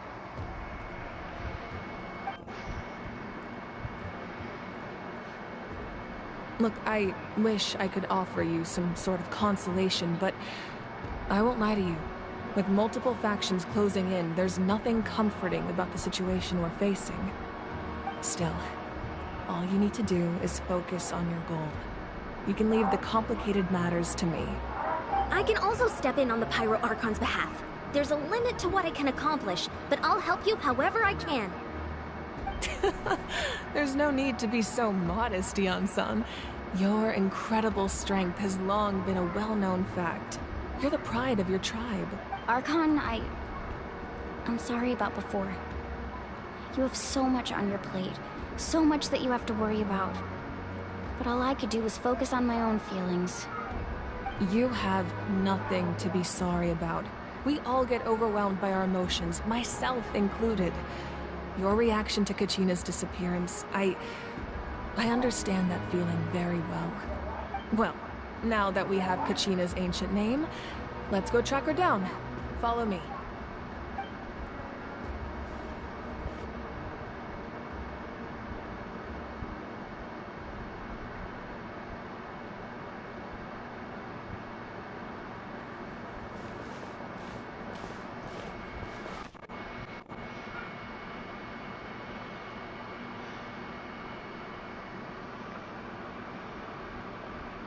What is this place?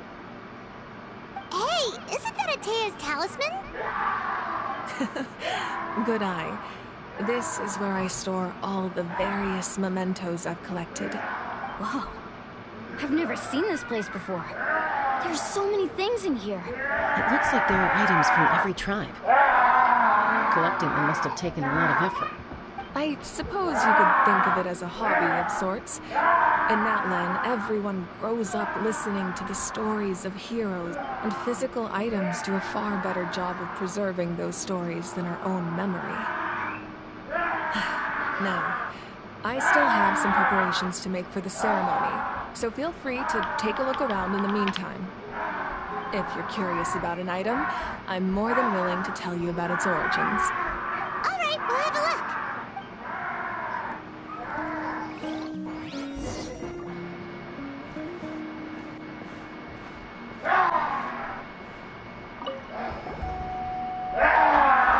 There's a fishing rod here.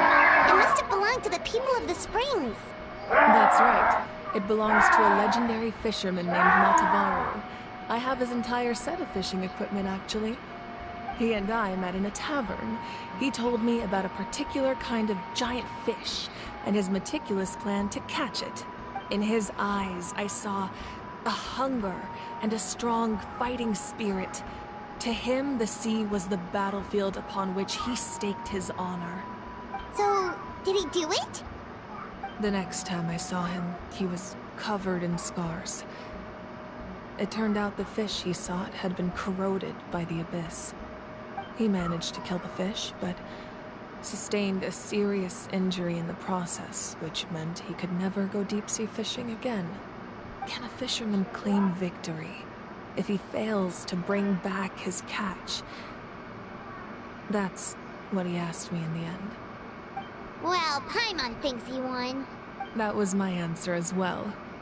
The experience was far more valuable than the prize itself. In the end, he didn't want his tools to go to waste, so he gave them to me. Wait, that means you also know how to fish. Maybe we can go head-to-head sometime.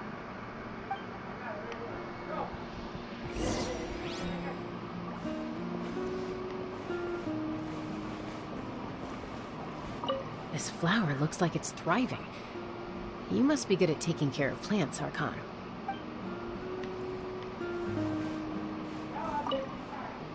Make sure to handle everything with care. This cup, for example, it's heavier than it looks. Hmm?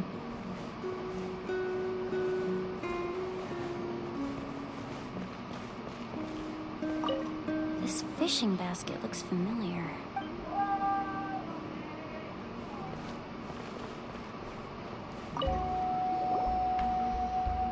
Whoa, that belt is bigger than Paimon's head! The Collective of Plenty are known for their bodybuilding competitions and contests of strength. This belt is a symbol of great honor within the tribe. The association with strength might also have been the reason the original belt was extremely heavy. It was difficult for even two people to lift. And even if a warrior had the strength to put it on, wearing it for any length of time would still leave them gasping for breath. Sounds like it. So the owner of the original belt, Kitera, commissioned a craftsman to make a copy identical in appearance but far lighter in weight. That is the belt you see before you. He would often wear this version when training in order to protect his waist. Or he made a lighter version so he could wear it all the time and show it off.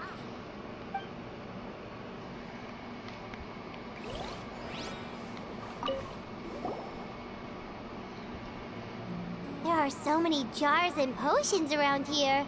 Do they have anything to do with alchemy?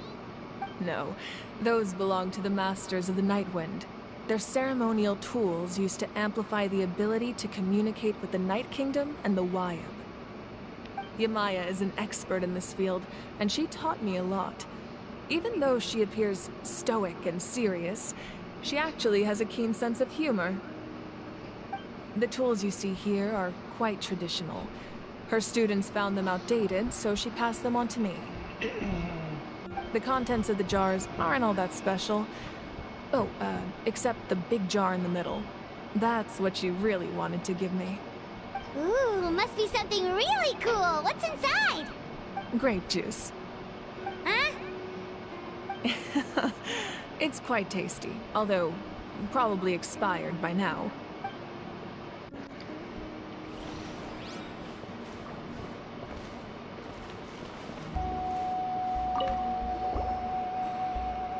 This is Atea's talisman. I'm sure you're familiar with this one already. Atea was rarely ever without it. The talisman brought her a lot of luck in battle.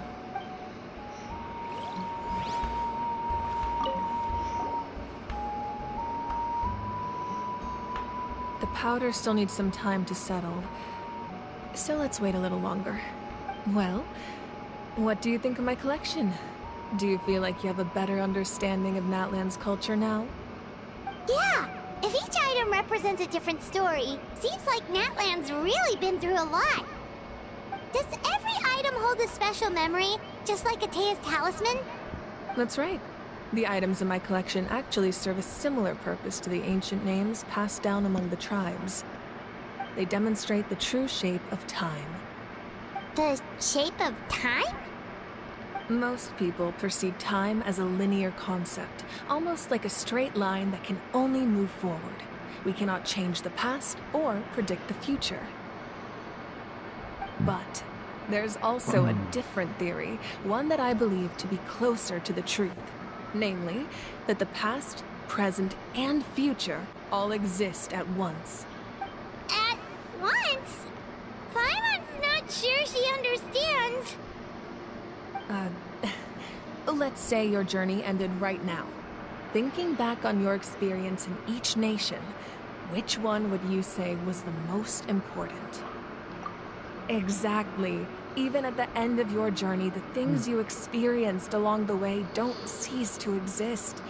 They become part of who you are.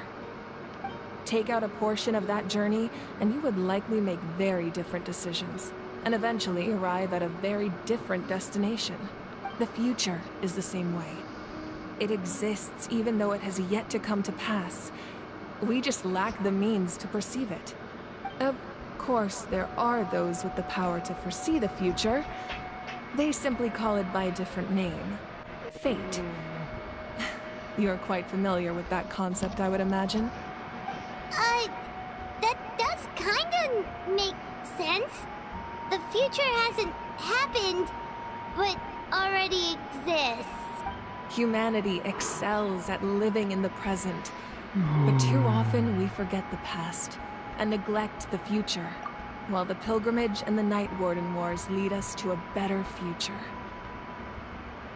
Only by uniting the people of Natlan across countless eras can we fight back against an enemy as formidable as the Abyss. To come up with such a set of rules, the first Pyro Archon must have possessed a level of insight I can only imagine. That's correct. At first, he was a mortal man with no special power. After he ascended to the Divine Throne... Be right back. She tried to open the bathroom door!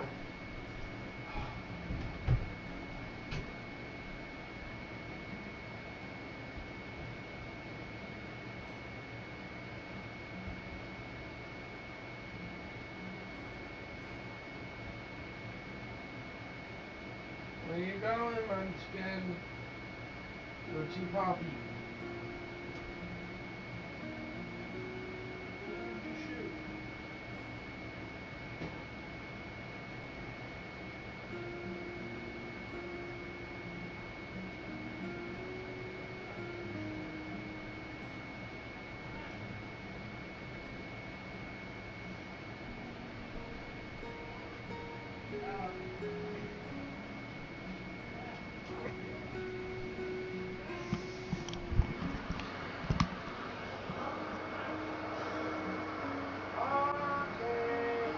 Namely, a framework through which ordinary people can ascend to archonhood.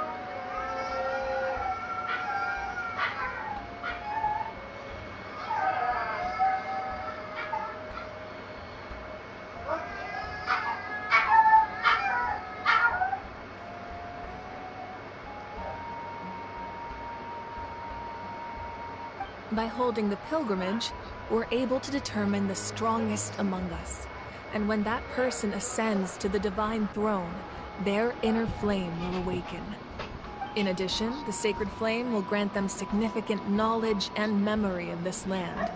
After all, that's how I came to know everything I just told you. So, it all comes down to the power of the divine throne and the rules. Wait, is that a family portrait? Yes. That's my mother, father, younger sister, and the little saurians we raised. I turned a piece of my dad's leather armor into a canvas and commissioned a famous artist to paint our likeness. Cooper, what's wrong? You gotta go potty? Come on. Come on. Cooper. Cooper. Cooper. You just want to pray. I don't know why you guys are always afraid.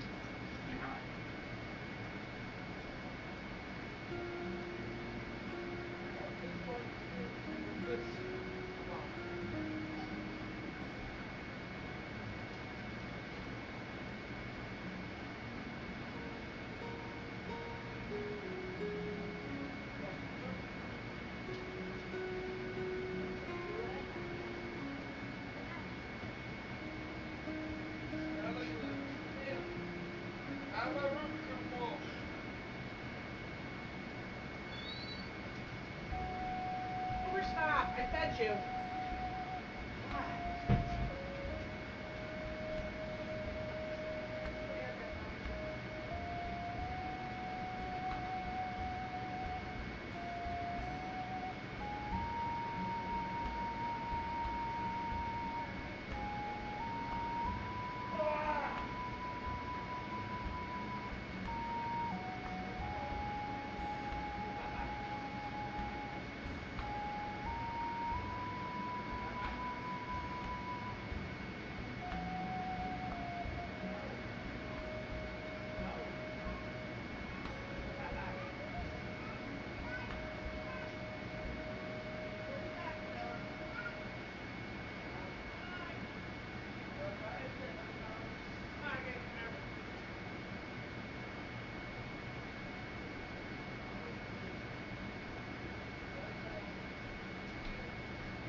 That is very true.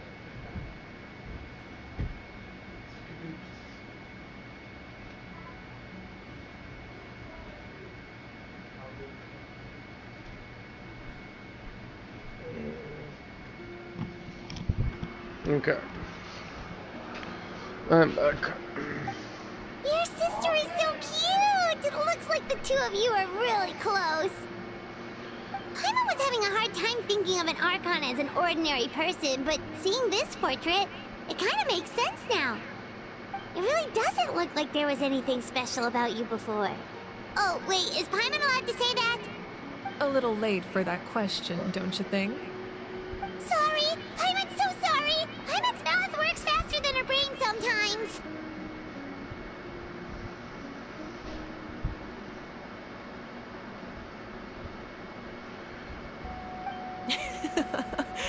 It's all right. I'd never get upset over something like that. No matter what others may say, my past is a precious part of my identity. I'm forever proud of the life I used to lead. Becoming the Archon doesn't mean you sever ties with your family.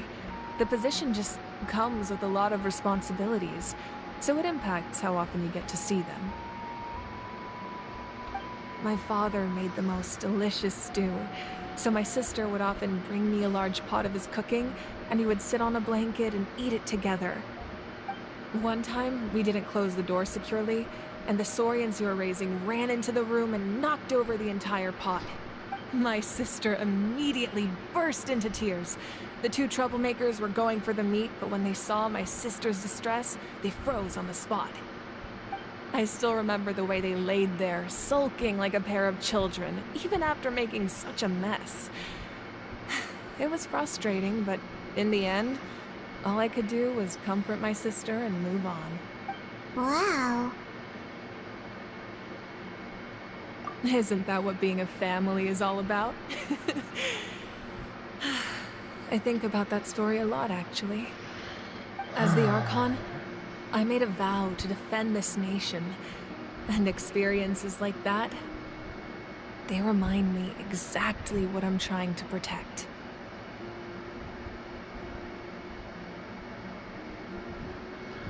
Well, what happened after that? This portrait looks pretty old. Your sister must be all grown up by now, right? I believe she ended up working as an architect and artist. She built many houses and crafted many beautiful works of art. Anyway, that's enough about me. Now that the powder is settled, we can begin. Ian-san, Mulani, Chaska, over here please. Place the ancient name up there, and then we'll begin.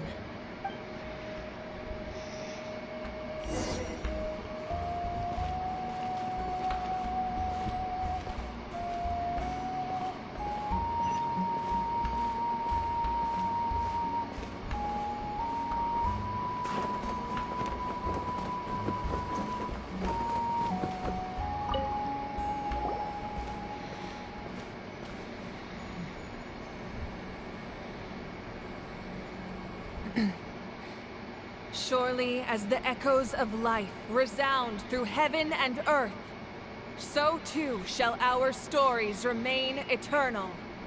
Ancient name, take us to your fated bearer. Allow her to answer our call.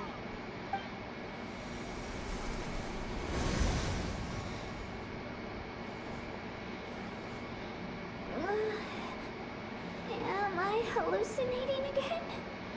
Kachina! Are you okay? Huh? I'm not seeing things, am I? Is the Abyss playing tricks on me again? It's okay, Kachina. It's just us. We're trying to find a way to bring you back. Everyone, you have to listen to me.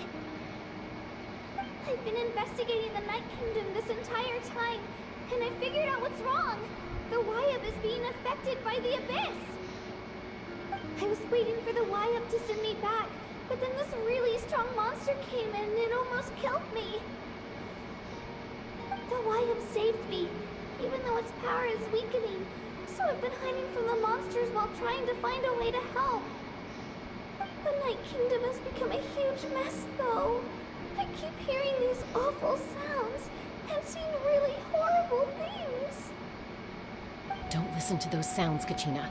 The Abyss is trying to strip you of your sanity. All you need to do is stay safe and wait for us. We'll be there shortly. It's okay. I feel so much better now that I've had the chance to talk to you guys. You don't need to worry about me. I've never been strong or special at all, really. So I don't blame anyone for forgetting about me or leaving me behind. Just knowing you care is more than enough. I'll find a way back.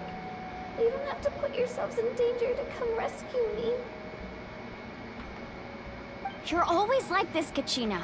Now's not the time to act tough. We're coming for you, and that's final.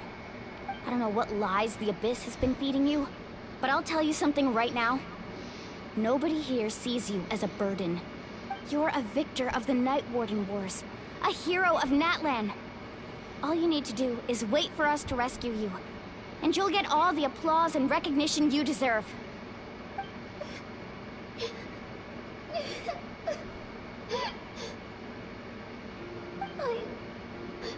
I'm really scared.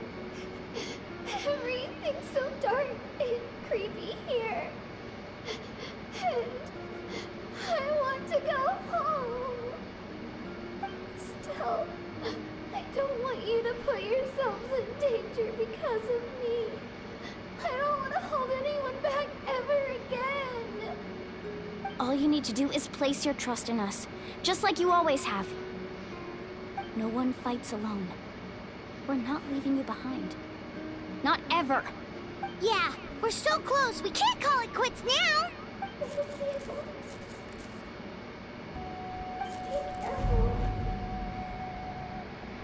Looks like we've lost contact.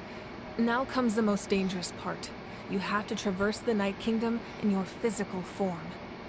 This entrance to the Night Kingdom was left behind after an abyssal invasion. Even a brief amount of time inside could expose you to corrosion. I know. I'm prepared for that possibility.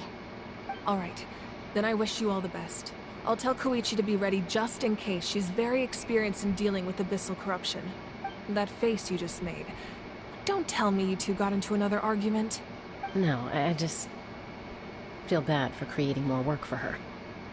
I'll go with them too, Archon. The more people, the stronger the party.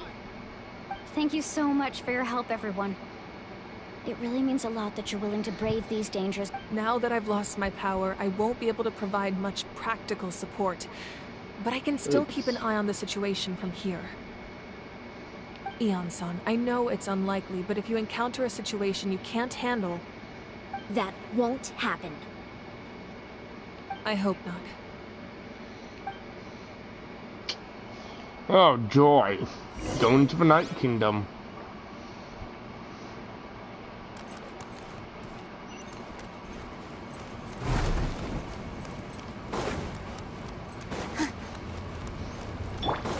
Going back to Basil. Let's do this.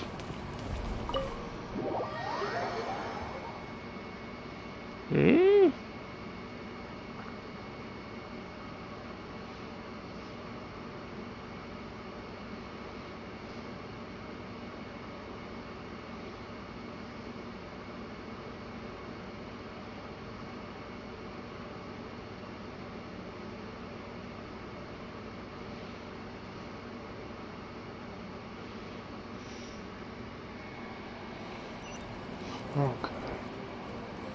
Let's get move on.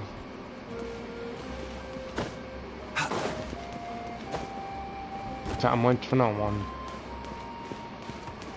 As we all know. So we gotta go that way. Watch that.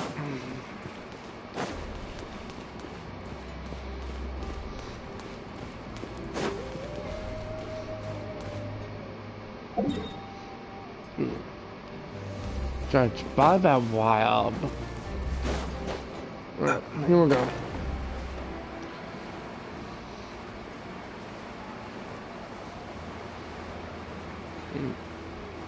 Remember there's a secret down that way.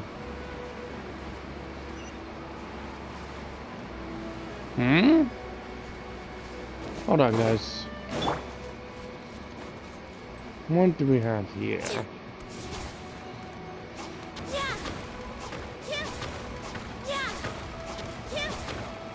Hi. I'm alright. Oh. For you. Oh, yeah.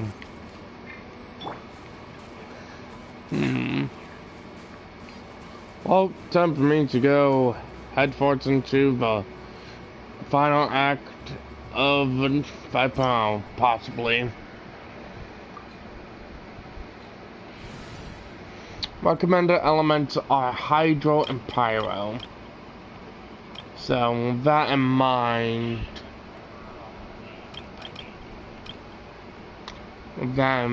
I think we will. The only issue is, let's just bring 5 votes team. It makes the most sense.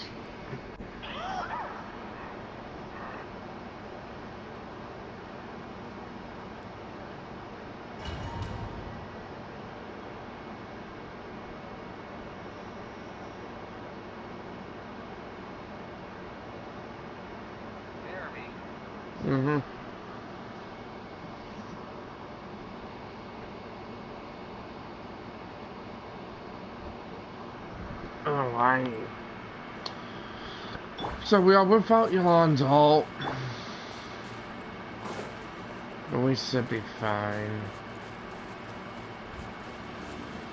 As long as we don't want him to without.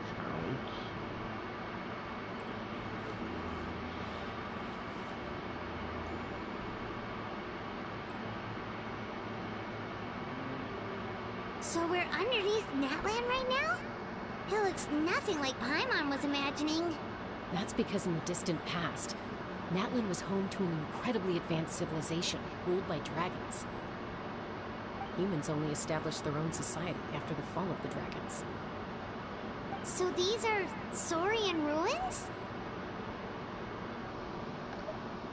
Wait, you mean like the elemental sovereigns? They had their own advanced civilization? Yes, a really long time ago. Very few records have survived until now, so no one really knows what the devices here are for.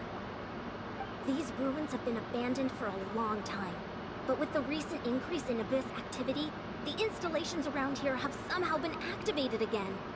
So what you're saying is, we're not in for an easy trip to the Night Kingdom. No. It's going to be obstacle after obstacle from here on out.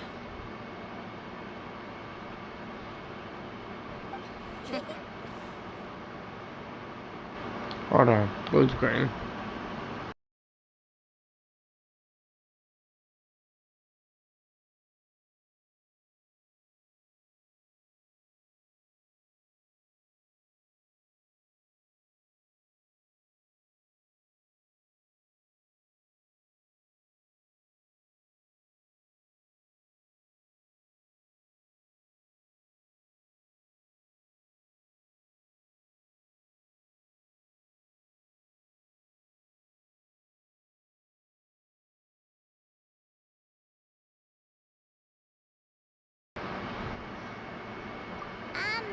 Why are you all laughing like that? It's creeping Paimon out. It's the pre-adventure excitement kicking in, right guys? Of course. I'm eager to get started. Then let's go. We won't let anything stand in our way.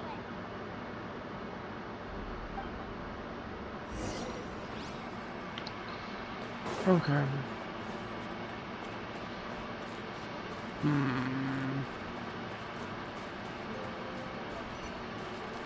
Seems like the road ends here. How should we get across? As a professional trainer, I think you could stand to build up your endurance, Paimon. Professional trainer? Paimon thought you were a warrior from the Collective of Planning. Well, that goes without saying. But I actually work as a sports coach. I provide professional guidance for many of Natlan's popular sports. And I don't just mean physical training. I design nutrition plans as well. Ah, so basically no sugar, no soft drinks, no grilled meat. Yeah, we'll be here all day if you list them out one by one. It's much faster to just focus on what's good for you. Such as? Vegetable juice. Want some? You know, Ian-san, Paimon feels like the two of us might not see eye to eye.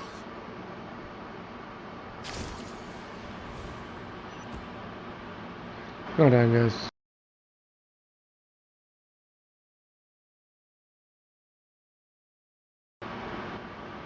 Yeah, we are back. Sorry about that.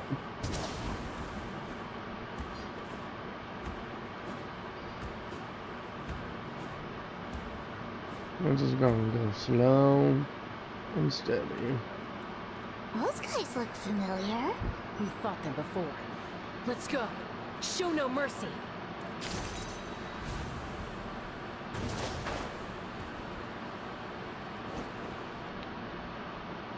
Gather!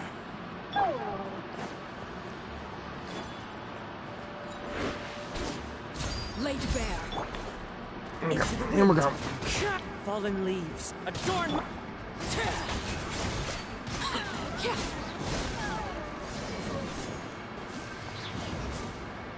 Okay.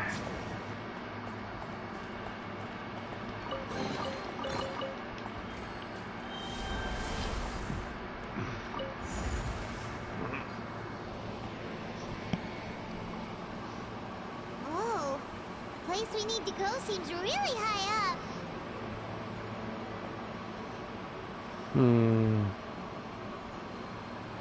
Probably, yeah. Solidify! Transfixed! One with nature! Here comes the cat. Well, that's not a good thing. The birds call.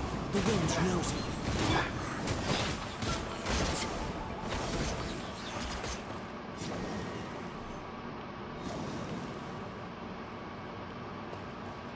Okay.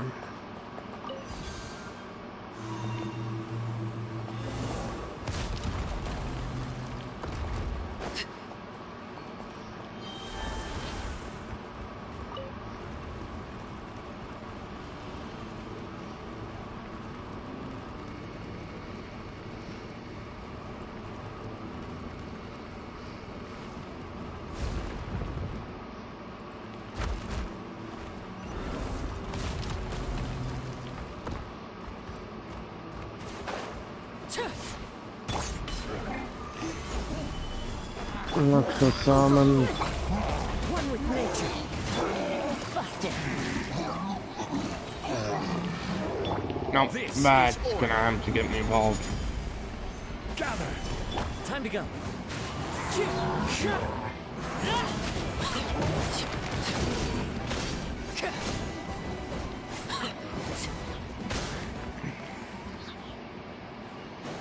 Okay.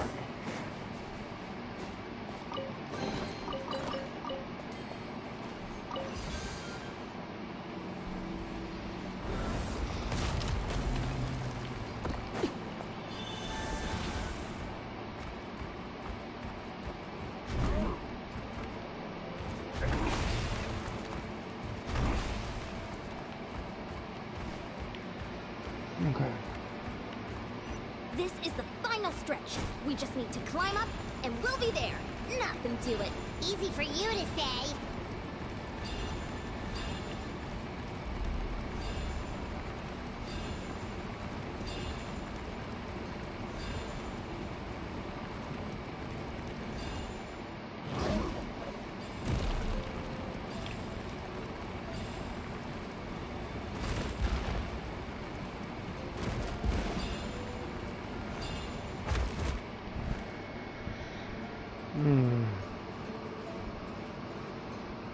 This must be the entrance the Pyro Archon told us about. The one ripped open by the Abyss. Yes. There's something in the depths of this place that feels familiar, yet also foreign. We actually have to go in there? Okay, Paimon just needs to psych herself up. Don't push her through before she's ready.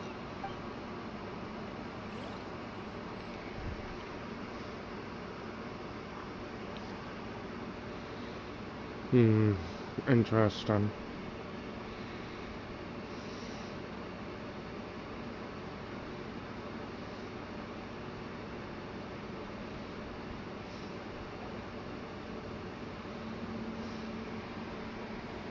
Hey, you don't have to drag Paimon. You're pulling too hard. Okay, guys. Oh, what back?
I'm back, guys.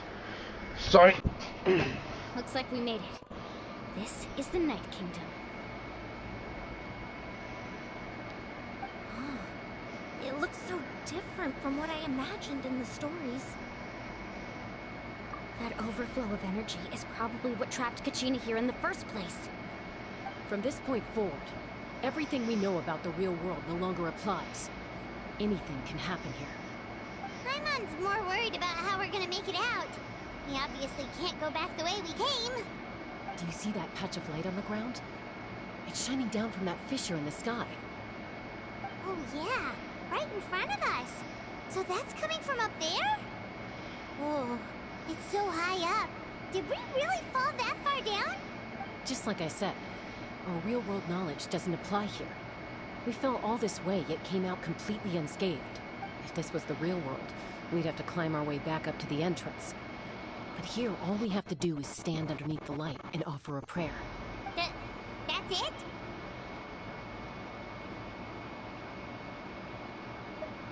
You really think that little of Paimon?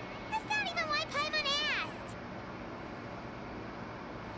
So that means all we need to do is find Kachina and bring her to this location. Exactly. This light is streaming in from the real world. It's a link between the two realms. The terrain looks difficult to navigate, and the visibility's not great either. How are we supposed to find Kachina in these conditions? Yeah, these floating black things don't look super friendly either. Those are all manifestations of abyssal power. Be careful. Ghost! Attack a ghost! Calm down. I'm here to help. You're the ones who helped Vichama, right? Yes, I'm Vichama's friend, Malco. I was completely lost to this realm until I sensed a mysterious power calling out to me. It's like it was seeking me out, attempting to reassemble the pieces of who I used to be. Of course, it could only do so much. I'm sorry I can only appear before you in this imperfect form. No, we should be the ones apologizing. If the Spirit Speaker's stone hadn't become corrupted by the Abyss, we could have done much more. But we had to destroy it. Otherwise, Vichama and his tribe would have been in danger. Of course. Thank you for protecting him. I never imagined that, even after all these years, he'd still take such a risk for me. Under the power of the stone, it felt like our souls were connected. Turns out even our regrets were exactly the same. Whether in triumph or death, you want your best friend by your side. Exactly. That may not be in the cards for us, but it's not too late for you. You're looking for a young girl from the Children of Echoes, right? She's being chased by an embodiment of abyssal power. I'd like to help her while I'm still in this form, so follow me. Be careful. This place has been severely corroded by the Abyss. Paimon didn't realize it had gotten this bad. It's like a seething volcano ready to engulf our world at any moment. Ouch! Quick, back here. You cannot go on. Stick close to me. My power will be able to ward off attacks for the time being.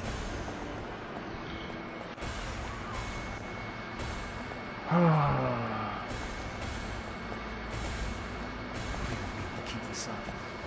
Let's try another route. This way.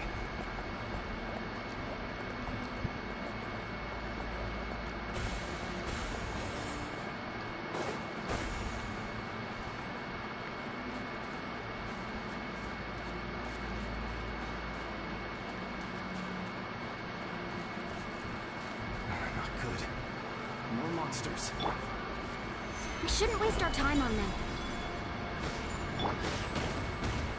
Transfix! Into the wind!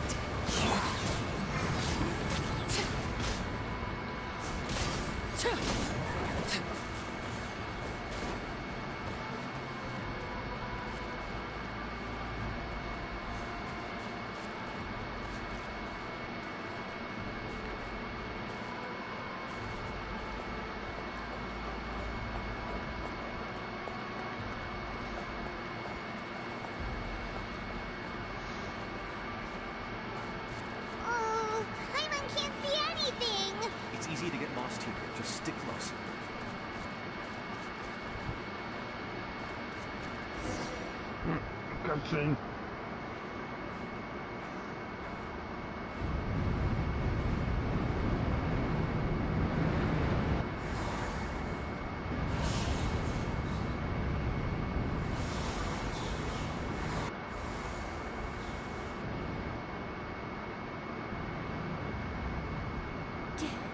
Did you hear that? What? Never mind. It was probably just my imagination. Don't scare Paimon like that! I heard it too. It was a voice from the abyss. Ah! What did it say? It doesn't matter. It certainly doesn't harbor good intentions.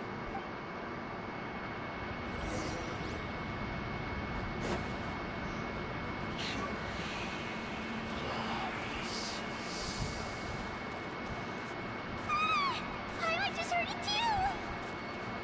Let's keep going. Paimon wants to get out of this place! Oh, lovely.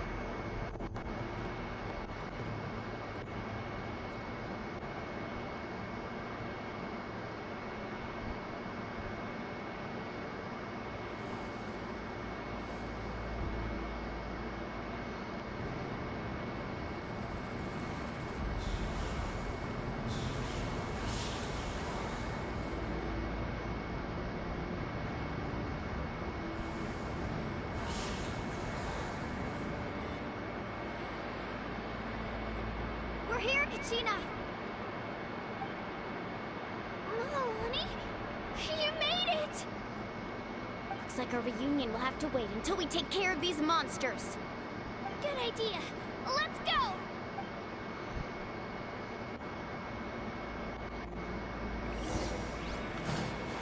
Jabam! Overruled. Wind Strider.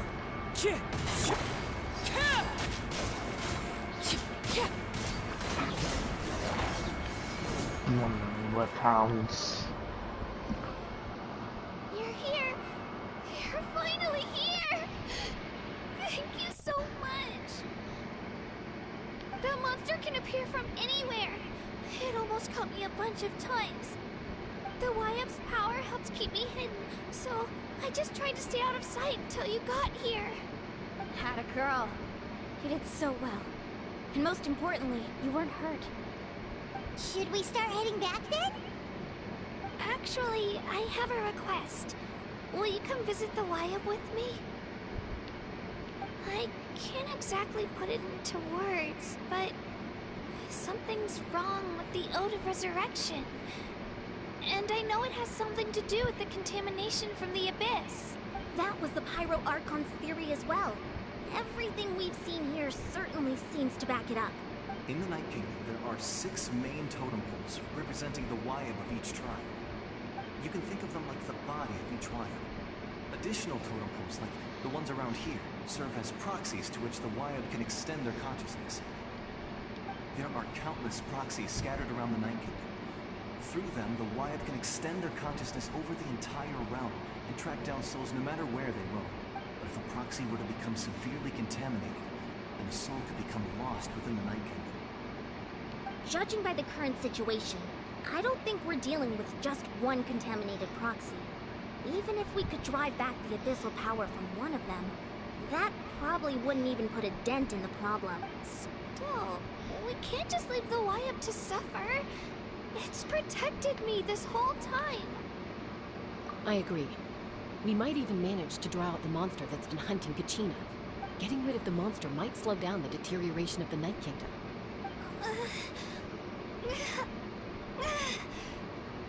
Kachina? What's wrong? Nothing. Just a headache. And that voice again, telling me to abandon the Y-Up and leave this place. Maybe we really should leave. Kachina's already been here for too long. No, I'm fine. I don't plan on listening to that nonsense. I can hold on. Just up ahead. I'll lead the way. Besides, I can still fight, so please, help me out a little longer. Listen to me, Kachina. We'll come with you, but that's because we want to help the Y-Up. Not because we have something to prove. You don't have anything to prove either. It's okay if you reach your limit. We'll be there for you. All right. The sooner we get this done, the better. We've already come all this way, so we might as well try to get to the bottom of this. Let's go. This way. I'll stay here and try to stall the Abyss Monster. All by yourself? That's too dangerous. It's all right. I may not be as strong as that monster, but I'm definitely more familiar with the area. Besides, I don't have much time left. If you're anything like my friend, I'm sure you're not particularly fond of goodbyes. So go. Achieve your goal. Return to the world where you belong. Thank you for everything. You're a true hero. Thank you. No one fights alone.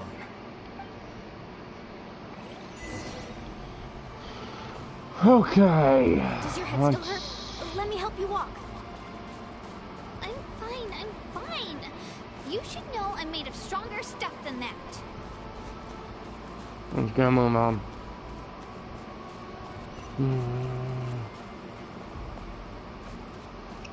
Hopefully I was right with bringing on Chino. It just feels weird.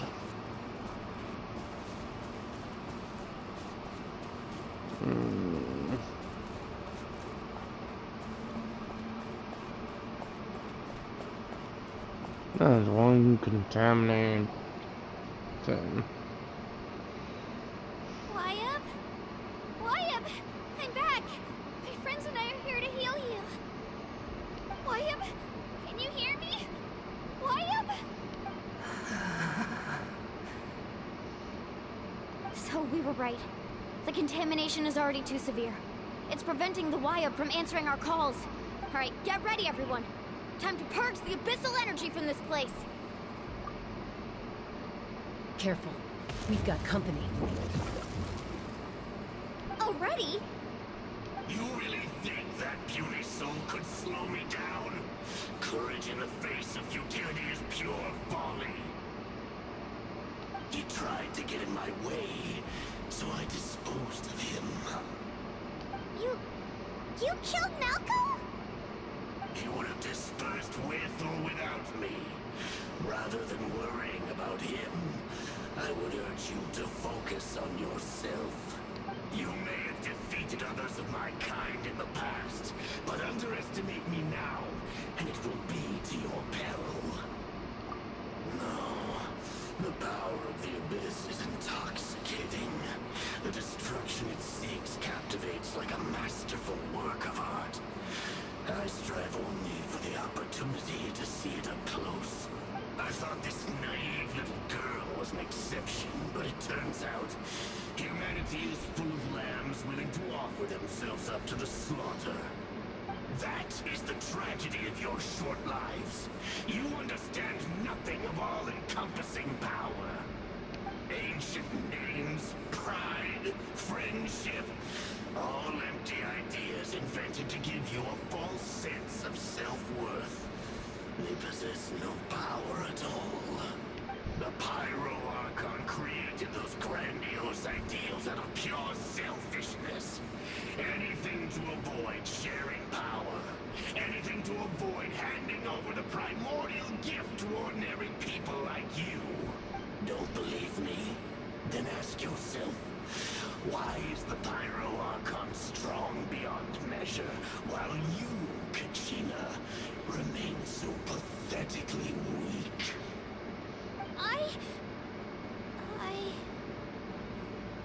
Kachina, give me your hand.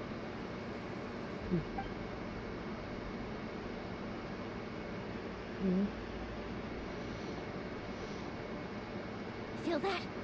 I'm right here next to you. Thanks, Moalani. You're right. I have nothing to fear. Because I'm not alone anymore.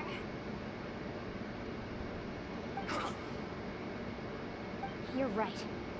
Maybe comforting ideals don't have any power. But you also couldn't be more wrong.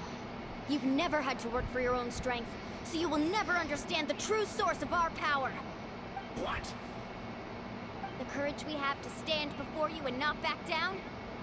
It comes from our friendship. The power lies not in the ideal itself, but in our commitment to upholding that ideal, and in our decision to stand together and fight! Well said!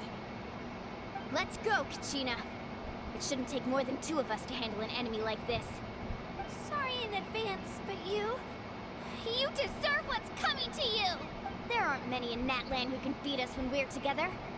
It's time he got a taste of that kind of power. No, not again. Did I just lose? Yep, I just lost everyone.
We actually won!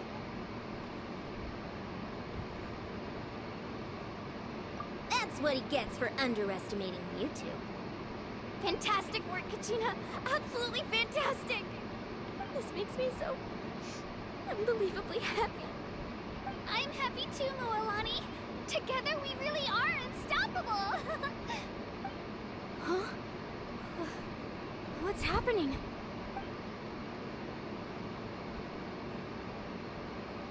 My ancient name is glowing? But I thought I didn't bring it with me. It's probably a projection from the real world. But that doesn't explain why it's glowing all of a sudden. Wait, does that mean you're...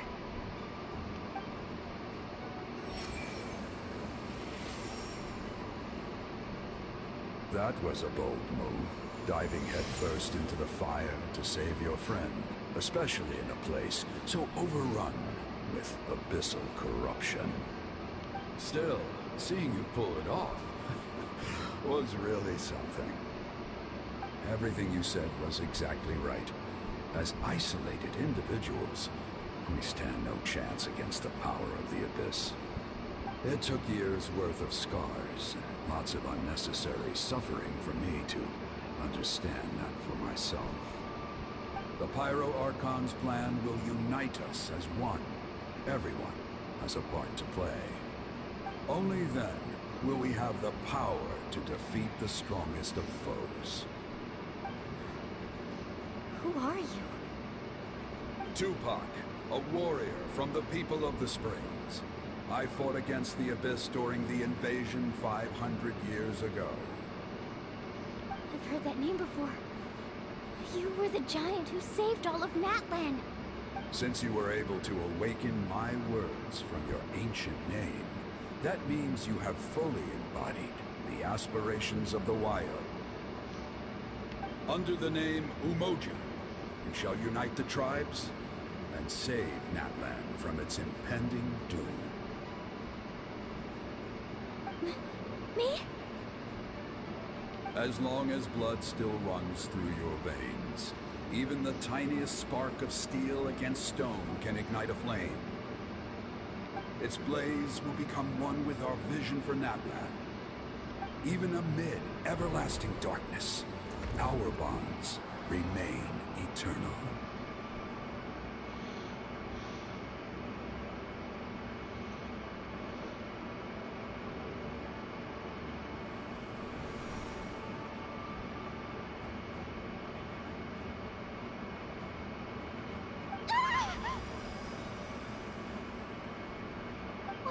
What's wrong, Moalani?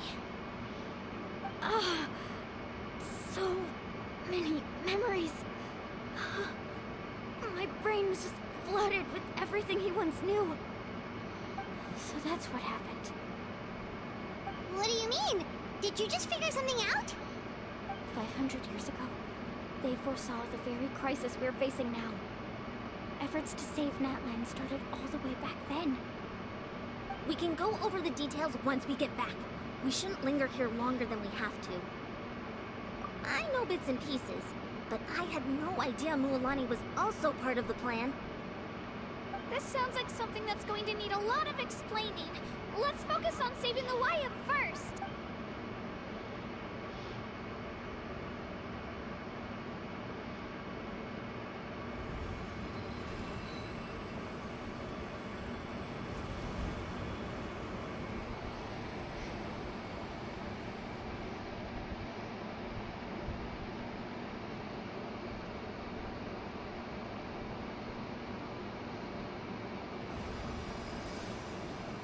Okay, that should be enough. Wyatt? Wyatt? Can you hear me? I hear your voice, Kachina. My dear child. Great. Well then, I'm afraid it's time to say goodbye. I just wanted to make sure you were okay before we leave, but we can't afford to stay here any longer. I was going to ask why you bestowed an ancient name upon someone like me, but it's okay. I'll keep searching within myself for the answer. I'll never stop trying to improve my strength. One day, I'll live up to the hero you saw in me. You are already an outstanding child in my eyes, Kachina. No matter what happens.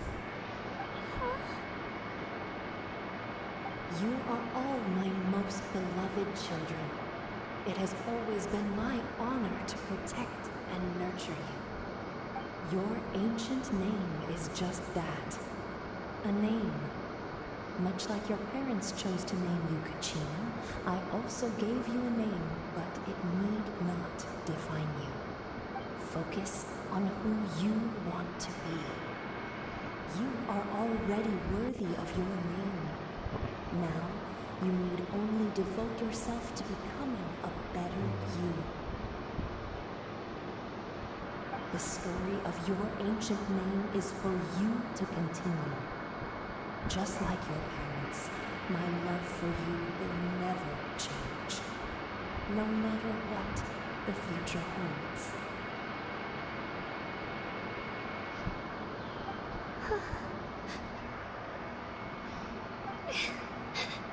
Thank you, Wyatt.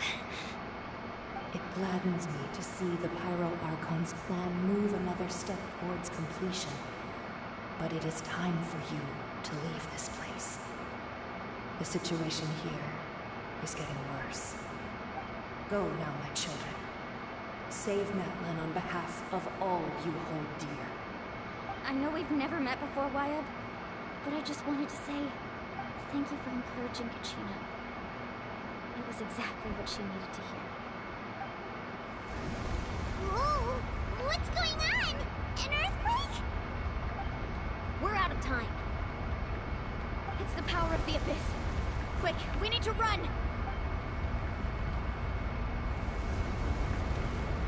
It's a Sealy! The Sealy opened the way for us!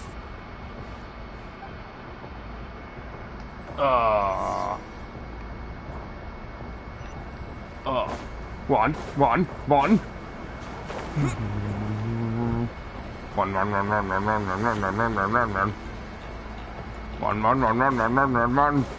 We gotta go. Quick. Boogie. Jeez. The opening in the sky! It's closing! We need to hurry, or we'll be stuck here! I'm going as fast as I can, for Pete's sake. Watch out for the falling rocks! Quick, through the middle! I can't turn up for us. Faster! We'll never make it!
You've done well.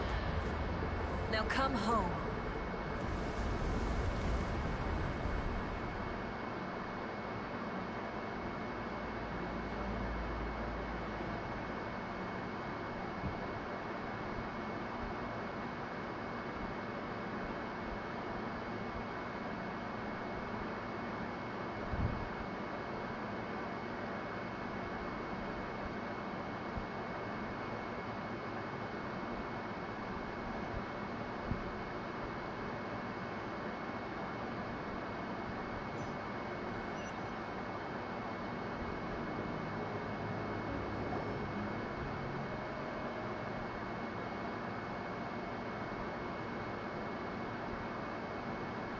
We're back! The Pyro Archon saved us. But she's not here. Yeah, didn't she say she used it all up? She's still in the Speaker's Chamber. What we saw in the Night Kingdom was just her consciousness. So you're saying her consciousness did all that? Every great display of power comes at a price.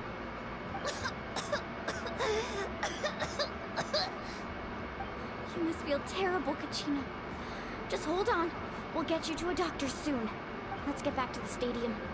The Pyro Archon said she'd have a doctor waiting for us. I recommend getting a full checkup, just to make sure no damage gets left behind. Paimon feels okay. What about you, Traveler? Right. You always seem to do pretty well against the Abyss. Let's get going. We need to share what we learned in the Night Kingdom as well. Right. The Wyatt mentioned something about the Pyro Archon's plan. What is it exactly? I'll let her explain everything. We're all a part of the plan now. Every move we make from here on out will decide Natlan's ultimate fate.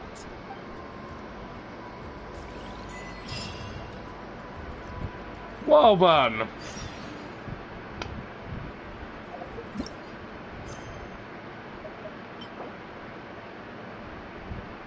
Interesting. Let's get moving. Actually, let me go ahead and head back to Nilo, to my Super Boom team.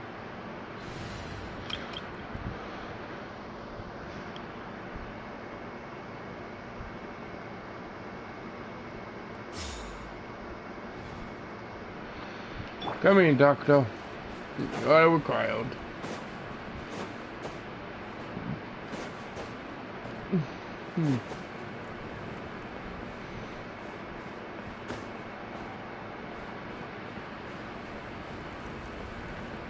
Okay.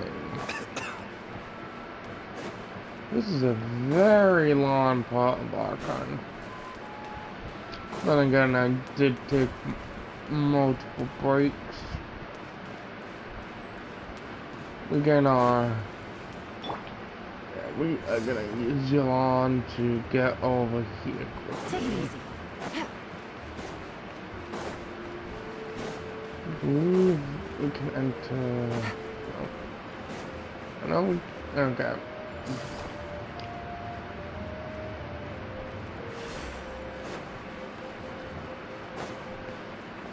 Take it easy. Go down here. Go this way.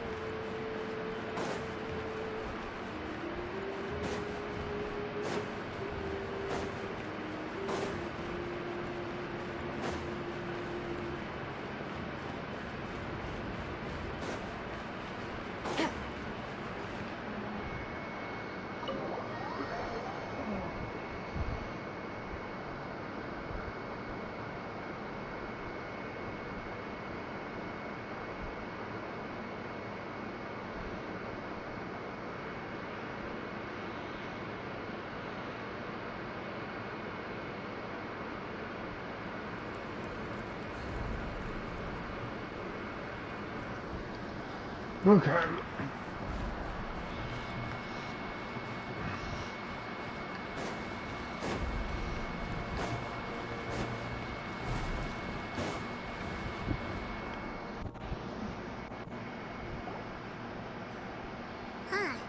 There's a lot less stuff here than before. It's good to see you all here in one piece.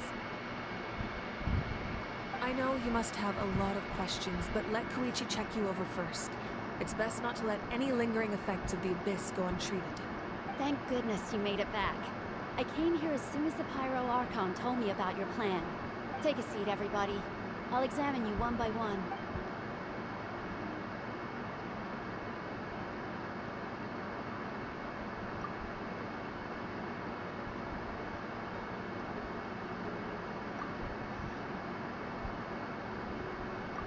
All right, that should do it for now. But just to be safe, I'll perform another checkup in a couple of days. I have to say, though, I've never seen anyone react to the Abyss like you, Traveler. It's like you're completely immune to its power. He always has been special like that. He can even purify its power. Wait, now that you mention it, Paimon doesn't think she's affected either. Given the current situation, that ability will likely play a great role in the events to come. Of course. I still have patients to see, so I'll head out. Thank you, Koichi. All right, all right. We might not see eye to eye, but we both had good intentions. Just give it time. I'm sure we'll figure things out between us one day. Yeah.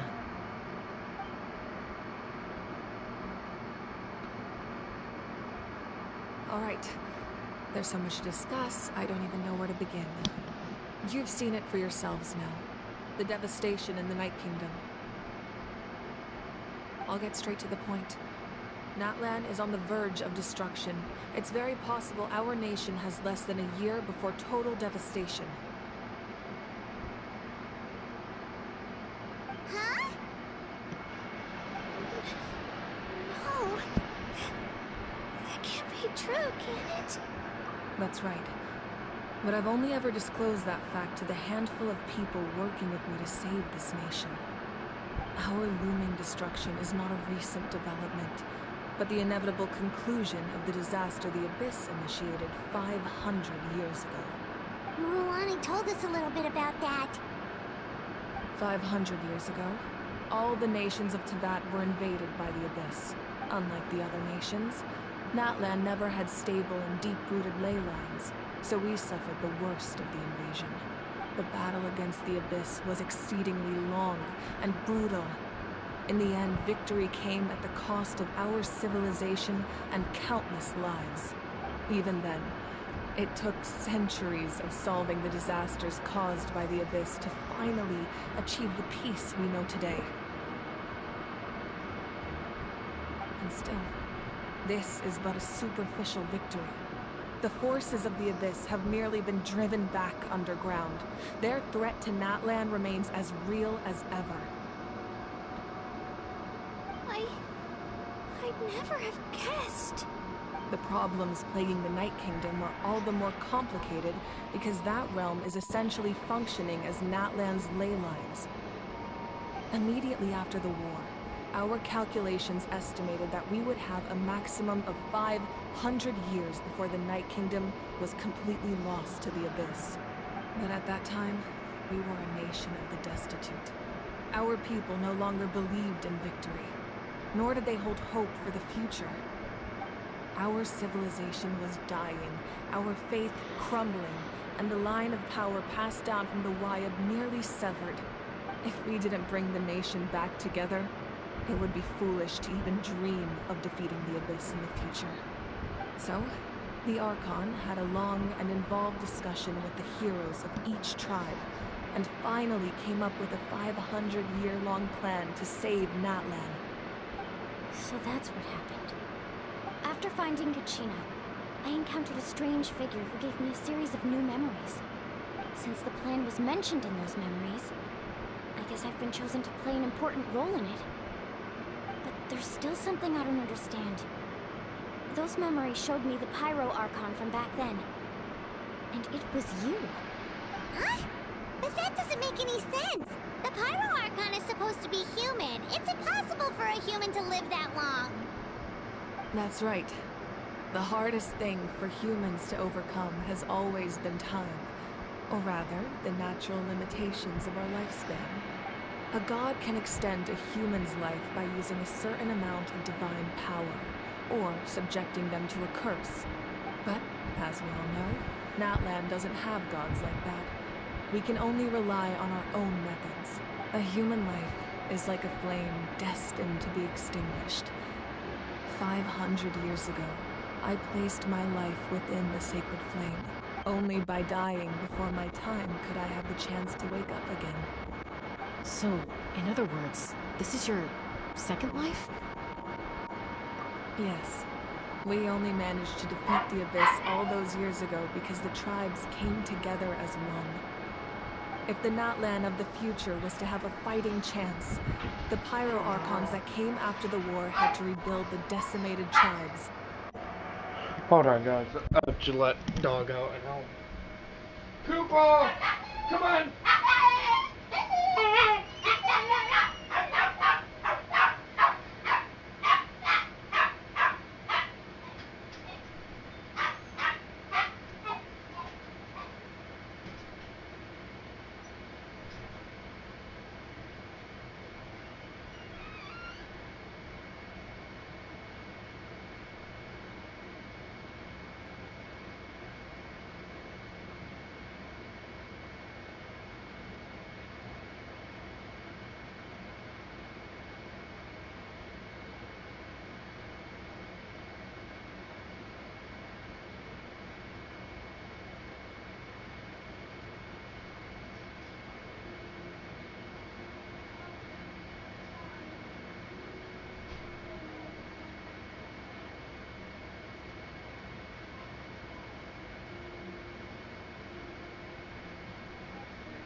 Intruding in, as usual.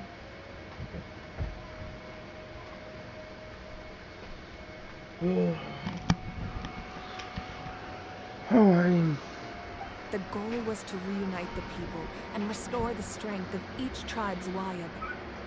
Once a tribe was back to its full strength, the tribe's Wayab would select a hero, indicating the tribe was once again ready for war. The Chosen would then stand by my side in defense of our nation, just like great heroes of old, 500 years ago. So that means I'm one of the Chosen? That's right. You bear the ancient name Umoja, the same one held by the hero from your tribe 500 years ago. It means unity. After your adventure in the Night Kingdom, I trust you've come to fully understand the meaning of that name. So in other words, you always knew who the Wayab were going to pick from each tribe? Yes. According to the plan, each tribe was supposed to have been fully restored by the time I awoke. But something went wrong along the way. The 6 heroes successfully inherited the ancient names from 500 years ago, but the intel regarding the plan wasn't passed on to them.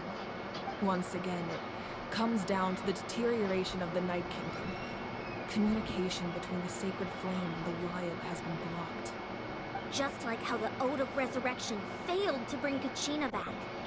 Exactly. It's just another tactic the Abyss is using against us. The Abyss may not possess intelligence, but its methods certainly aren't easy to counter. If we want to unblock that information from being passed on, my presence alone isn't enough. The ancient name-bearer must establish a greater connection to their name. Why did you keep barking? Okay, yeah, why am I going away now? What is his deal?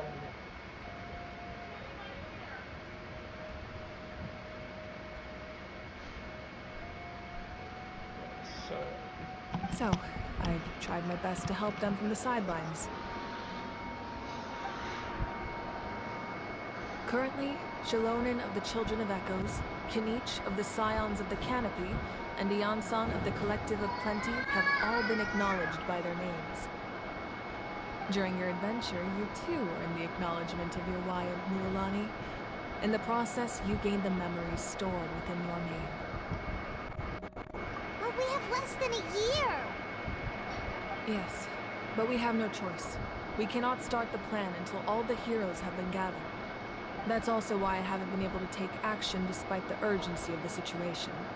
But if you knew this whole time, why didn't you just tell me about my role in all this? Wouldn't that make everything go a lot faster? Perhaps, but the opposite could also be true. Knowing your destiny too early could mean failing to realize your full potential. Just like your determination to save Kachina, I hope your commitment to this endeavor comes from your own strength of will, rather than a sense of obligation. So I suppose you're not going to tell us who the final two heroes are then? That's right. Their time is yet to come. Putting pressure on them beforehand will only hinder their development. I can only trust in the judgment of the Wyatt. I have never believed I could solve this crisis alone. In fact, it was precisely because I chose to trust and rely on others that we managed to get this far. Natlan's salvation lies not in its archon or any singular individual, but in us all. You're quite perceptive, aren't you? I thought I might get away with avoiding the topic. Huh? Oh, right!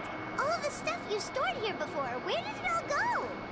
Even though I sacrificed my power, I still needed a contingency plan to ensure you would make it back from the Night Kingdom. After all, I was the one who allowed you to take that risk, and Mualani has an important role to play in my plan. In addition to their sentimental value, the items I stored here held a much more important purpose. Fuel. Fuel? So back then, that's why you... Yes.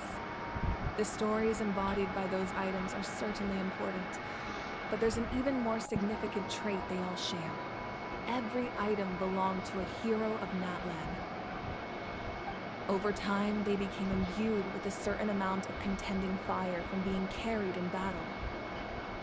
On their own, each item's power is limited, but together, their combined effect can prove quite useful in a dire situation. By burning those items, I was able to activate the contending fire stored within them to open the boundary between the two worlds. It was a rather crude approach, so all their power was depleted in an instant, as you can see. But weren't they all precious treasures? What about their stories? That's exactly why I dragged you all here. No matter what, I never wanted the Pyro Archon to have to use that power. I'm so sorry. You have nothing to be sorry for. You all deserve my thanks, actually. If you hadn't saved the totem pole, that area of the Night Kingdom would have been forever lost to the Abyss. And then, it would only be a matter of time before the Children of Echoes was met with disaster. Besides, when those heroes entrusted their belongings to me, or the Pyro Archon of their time, it was out of a desire to contribute to Natlan's survival. If they knew those items helped save the present-day heroes of Natlan, they would not mourn their loss. Even when you put it that way, I still feel bad. There's no need. Remember what I told you about time?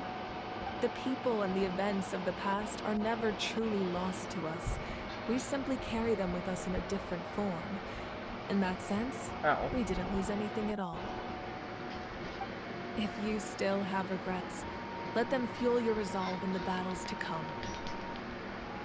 Your deeds will become new legends and nurture new forms of power just like the items once stored here. Well, we'd still like to return the favor. Well, if that's the case, just treat me to a drink sometime. Now that Kachina has returned, we can finally hold the victory feast and celebrate your team's triumph in the Night Warden Wars. And we can all use the rest, that's for sure. Plus, you'll be able to silence everyone who doubted you once and for all, Kachina. Still, now that I know the danger we're facing, having a victory feast doesn't feel right. Try not to let it get to you. It's important to stay calm.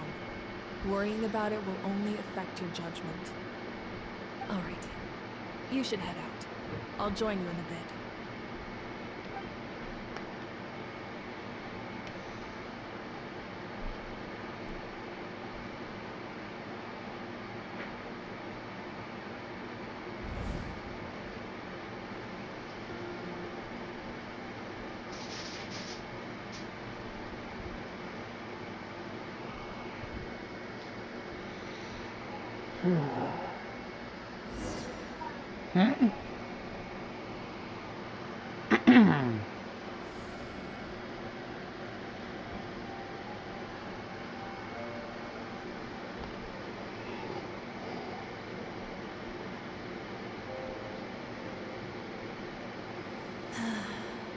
When I was young, I used to sit by the hot springs and listen to the stories of warriors from all over Natlan. They attract people from all walks of life. Friends come easy here, no matter what tribe you're from.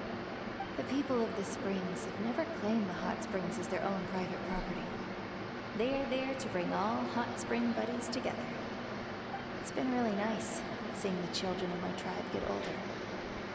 It's helped me gradually understand the true value of the springs. I've witnessed their energy, their determination, their absolute passion for life. Even when they cause trouble, I never managed to hold on to my anger for long. It's unbelievable how quickly they worm their way back into my good graces. I'm certain Mualani will become a great warrior when she grows up. She possesses infinite potential. I can see it. One day, when I'm no longer in fighting form, I'll come here and tell stories to all the children, just like those warriors did for me. So, you better get busy, Pyro Archon, or I'll end up running out of stories.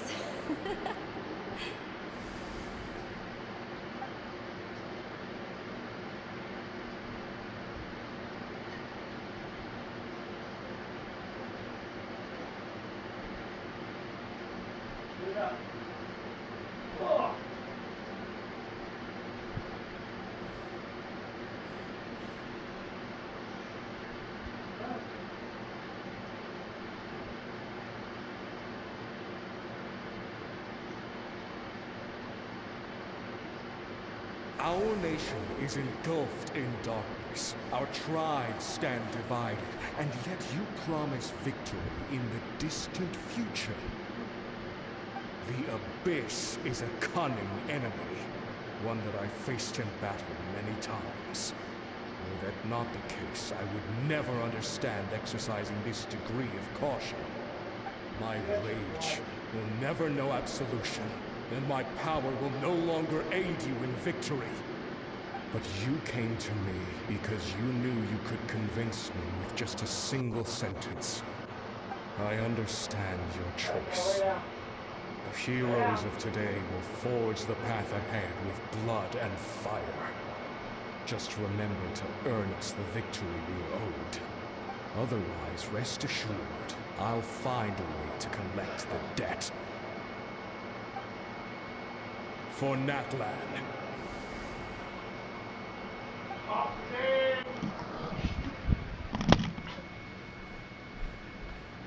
What? Oh, sorry.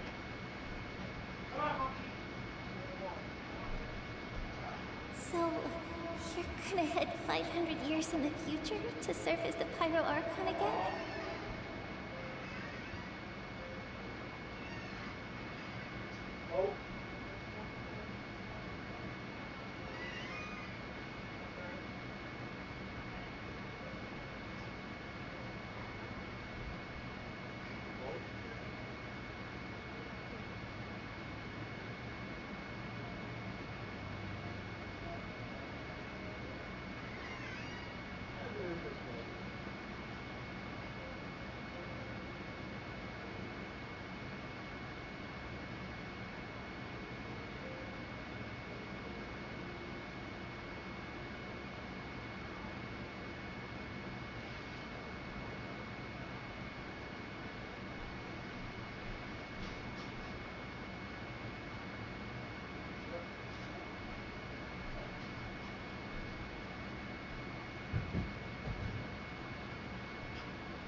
about the you from right now?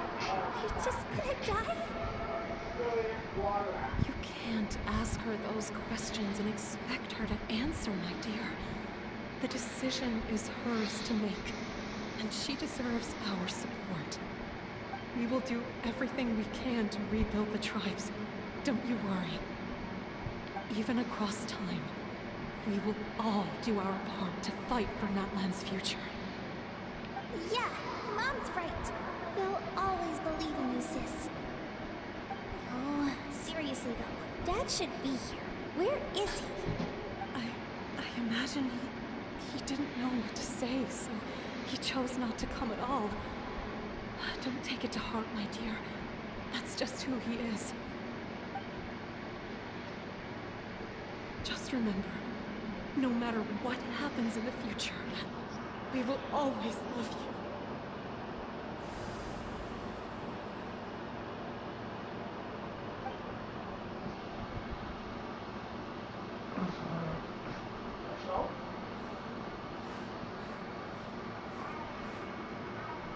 I'll come find you one day.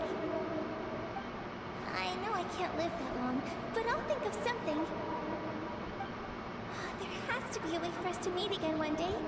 If there's an answer out there somewhere, I'm gonna find it. So, don't forget about me.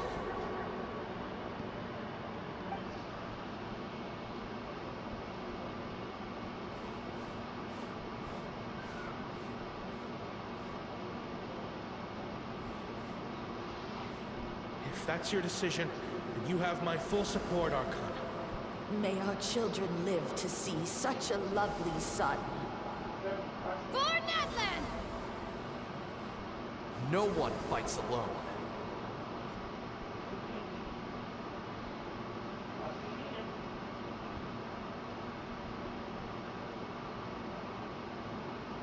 The rules are my legacy.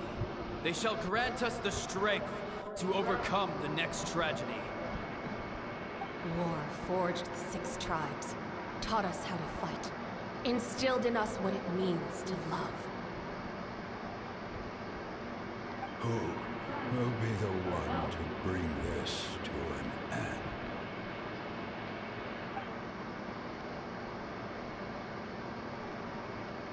We are the inheritors of memory and legend. Those who grew alongside sun and wind. Those who forged our own destiny and future. That is Natlan's fire, the lifeblood of our nation.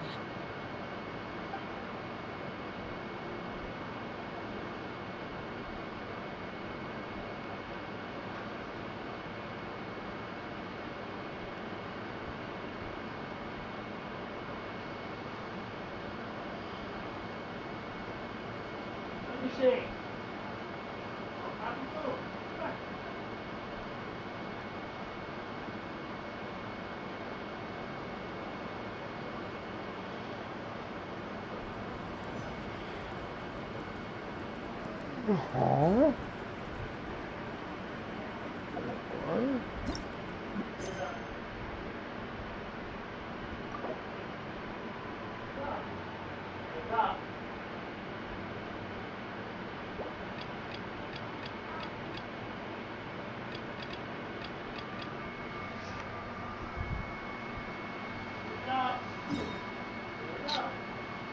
Seriously.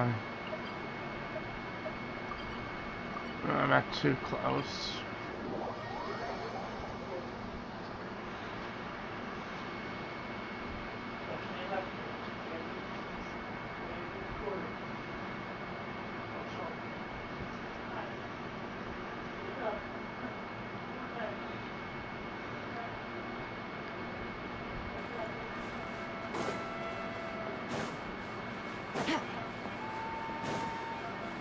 Take it easy.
We're doing this.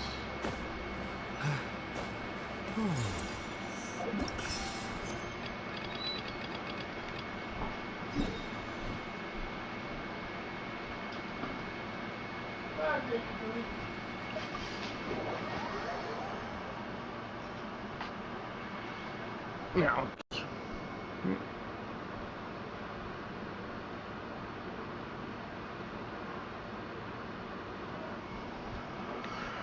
Okay, here we go.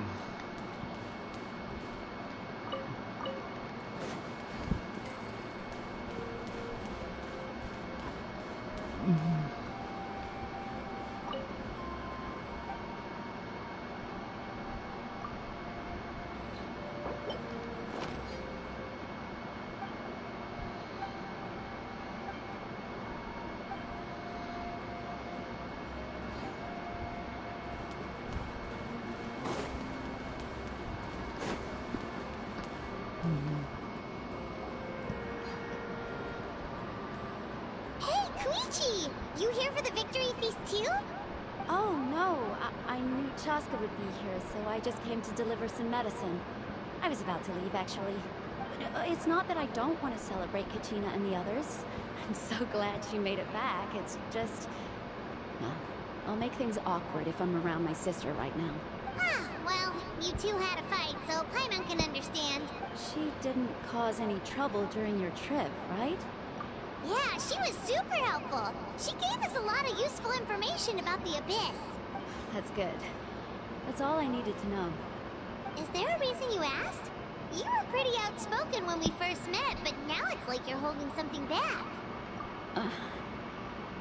Maybe it seemed unreasonable, picking that fight with her before you left, but I did it for a reason. Her impulse to fight is extremely strong. Her mental strength helps her rein it in, but she still loses control sometimes. I had no idea what you might face in the Night Kingdom, so I didn't want to take any chances. So, what you're saying is...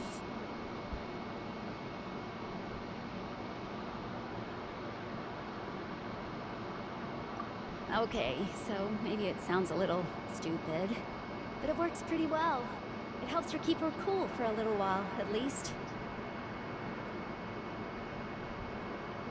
Anyway, I'm just glad you were able to make it back safe and sound. That's all I wanted.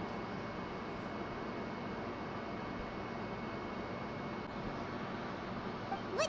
Do you really have to go that far? Can't you just talk it out?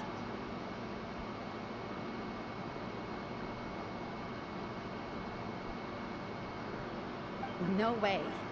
Chaska never opens up about her own pain, especially to her family. She can't learn about this. It'll be even harder to help her. I appreciate the understanding, and don't worry. I'll find a way to help her ease this burden. Anyway, I need to get going. Enjoy the celebration. Oh, and if you ever need a doctor, you know who to find. Huh. Who would have thought there was a deeper reason behind their arguing? In the end, it's all the Abyss's fault. Paimon's had enough of them. You know, I'm the only one, Paimon.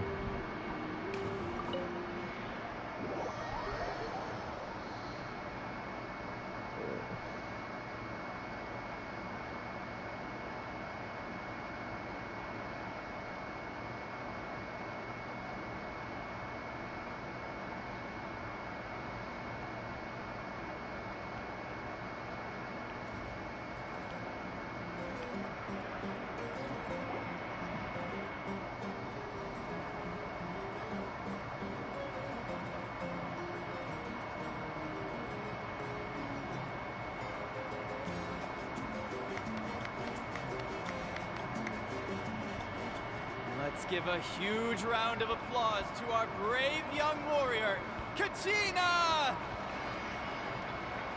Woohoo! Well done, Kachina.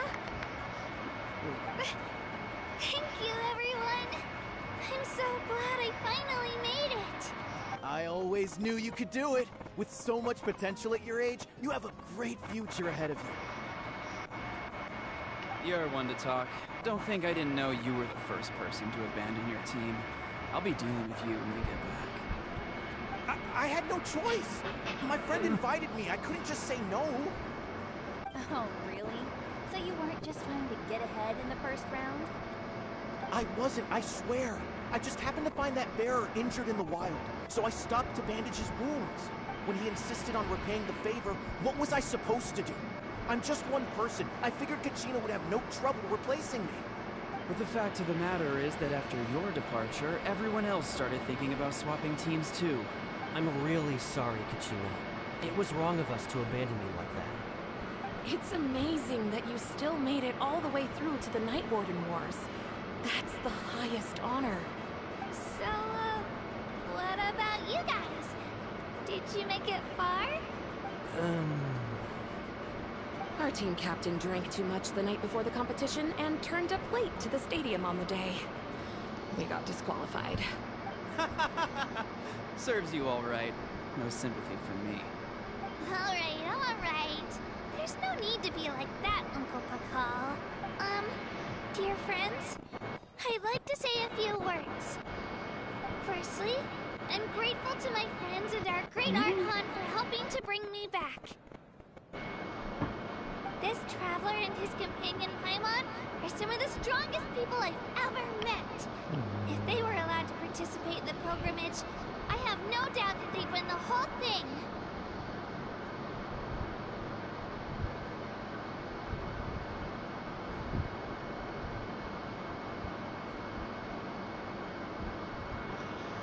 They've agreed to let me learn from them.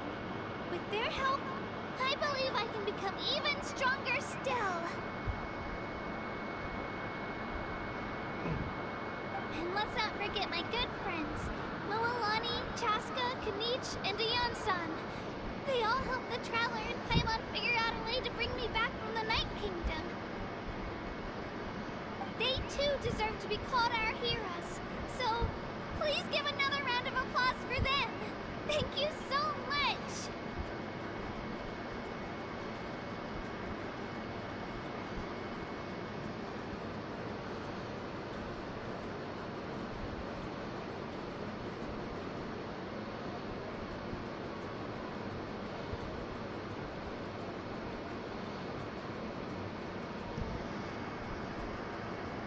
Well said!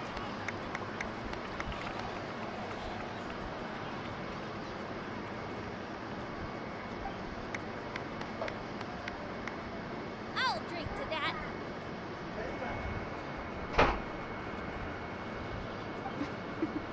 How does it feel being a hero, Kachina?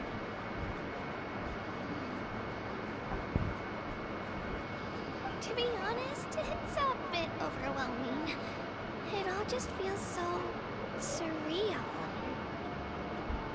Well, you better get used to it. Next up, undefeated champion! Hey, please don't make fun of me.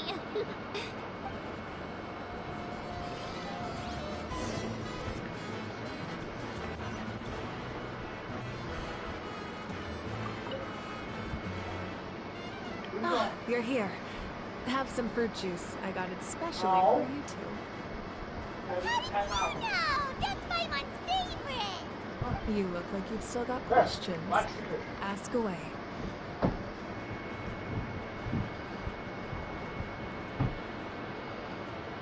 Because they had their own lives to live. The thought of telling them, abandon your families and everyone you love, and come with me to the end of time, for in 500 years Natlan will be destroyed, it seemed too cruel.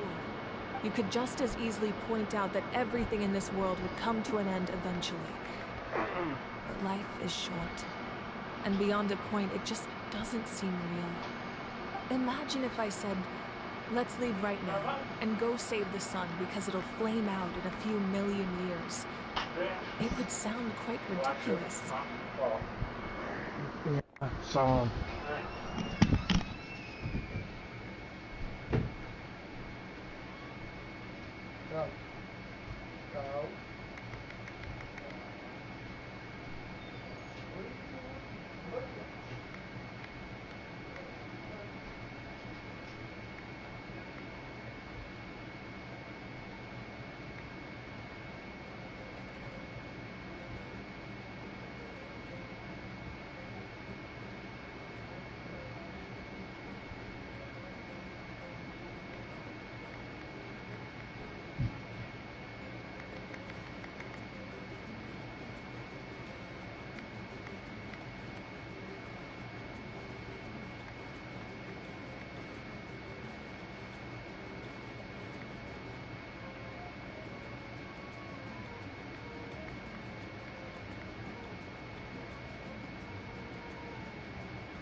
Okay, I'm back. I couldn't make them shoulder that burden with me. Besides, every generation will have its heroes, this one included. The plan could still work without them. Or, of course, without me. But since I was the one who came up with the plan, I felt duty-bound to see it through to the end. I'm suddenly remembering that portrait in your room. Was that your family from back then? Yes, it was. So when you asked me who my sister grew up to be, the truth is that very little information survives. From what I've been able to piece together, I can conclude with a reasonable degree of confidence that she ended up as an architect and artist. She played an instrumental role in rebuilding the scions of the Canopy tribe, designing and building many houses. But of course, none of her buildings are around anymore. Still, it was an impressive achievement, and I'm very proud of her. You feel loss keenly. It seems to stir up feelings of regret in you. But this is something I have long since come to terms with. This is a war, and there can be no war without loss. I am already far more fortunate than those who lost their lives to the Abyss. The people of Natlan look to me as their archon, and the weight of their expectations is mine to bear. I must see our fate through to the very end, no matter what I may find there. Yeah, doesn't that mean the way everything ends has already been written, including your plan? I suppose, but so what? Don't forget, time takes many forms. The past, present, and future coexist, and all are equally important. Even if the future ends in destruction, there's still no reason to give up on the here and now. And it's precisely because we humans cannot know our fate that we will never give up on our struggle. This is a pivotal moment. We are still 2 heroes short. Well, 3 to be precise. There's one further hero who I'm hoping to get on my side, whatever it takes. Your resistance to the corrupting power of the Abyss is truly remarkable. It would easily make you an all-important figure in the upcoming battle. If you agree to join us, you will not only gain my full support in your journey, but I will also forge a brand new ancient name for you. Ancient names can be forged? They can. Several strict conditions must be met, but if they couldn't be forged at all, then the number of them in circulation would have long dwindled to 0.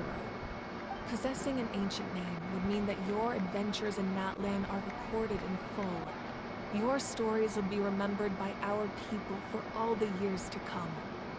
The Ode of Resurrection may have temporarily lost its power, but still, take this as my personal guarantee that I shall never let you fall. Just like in the Night Kingdom, I will be there for you. That is a promise I will fulfill at all costs. This nation always honors its heroes. Yeah, we can't just ignore the situation here. Wonderful. Then I'll reach out to Shilonen right away. She's the one who will forge the name. We've never forged an ancient name for an Outlander before, but I trust she'll find a way.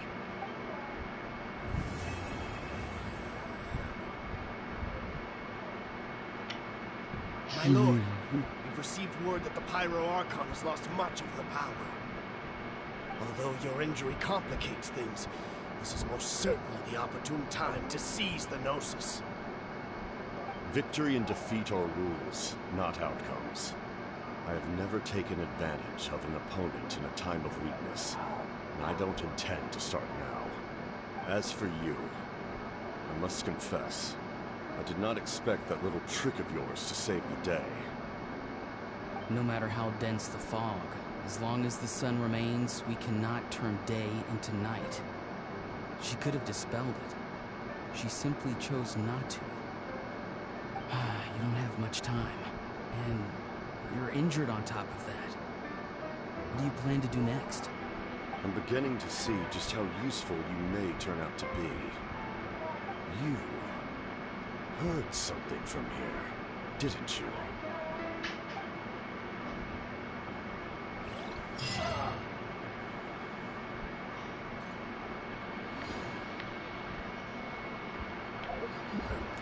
And there we go. We have finished the Archon quest for now.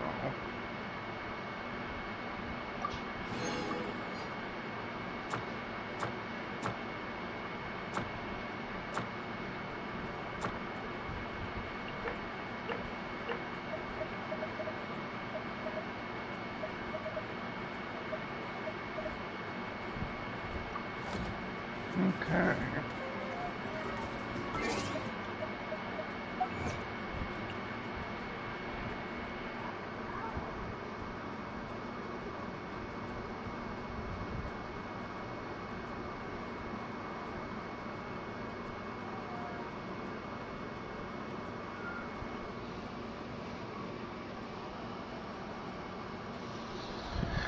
Alright guys, that's gonna do for this stream.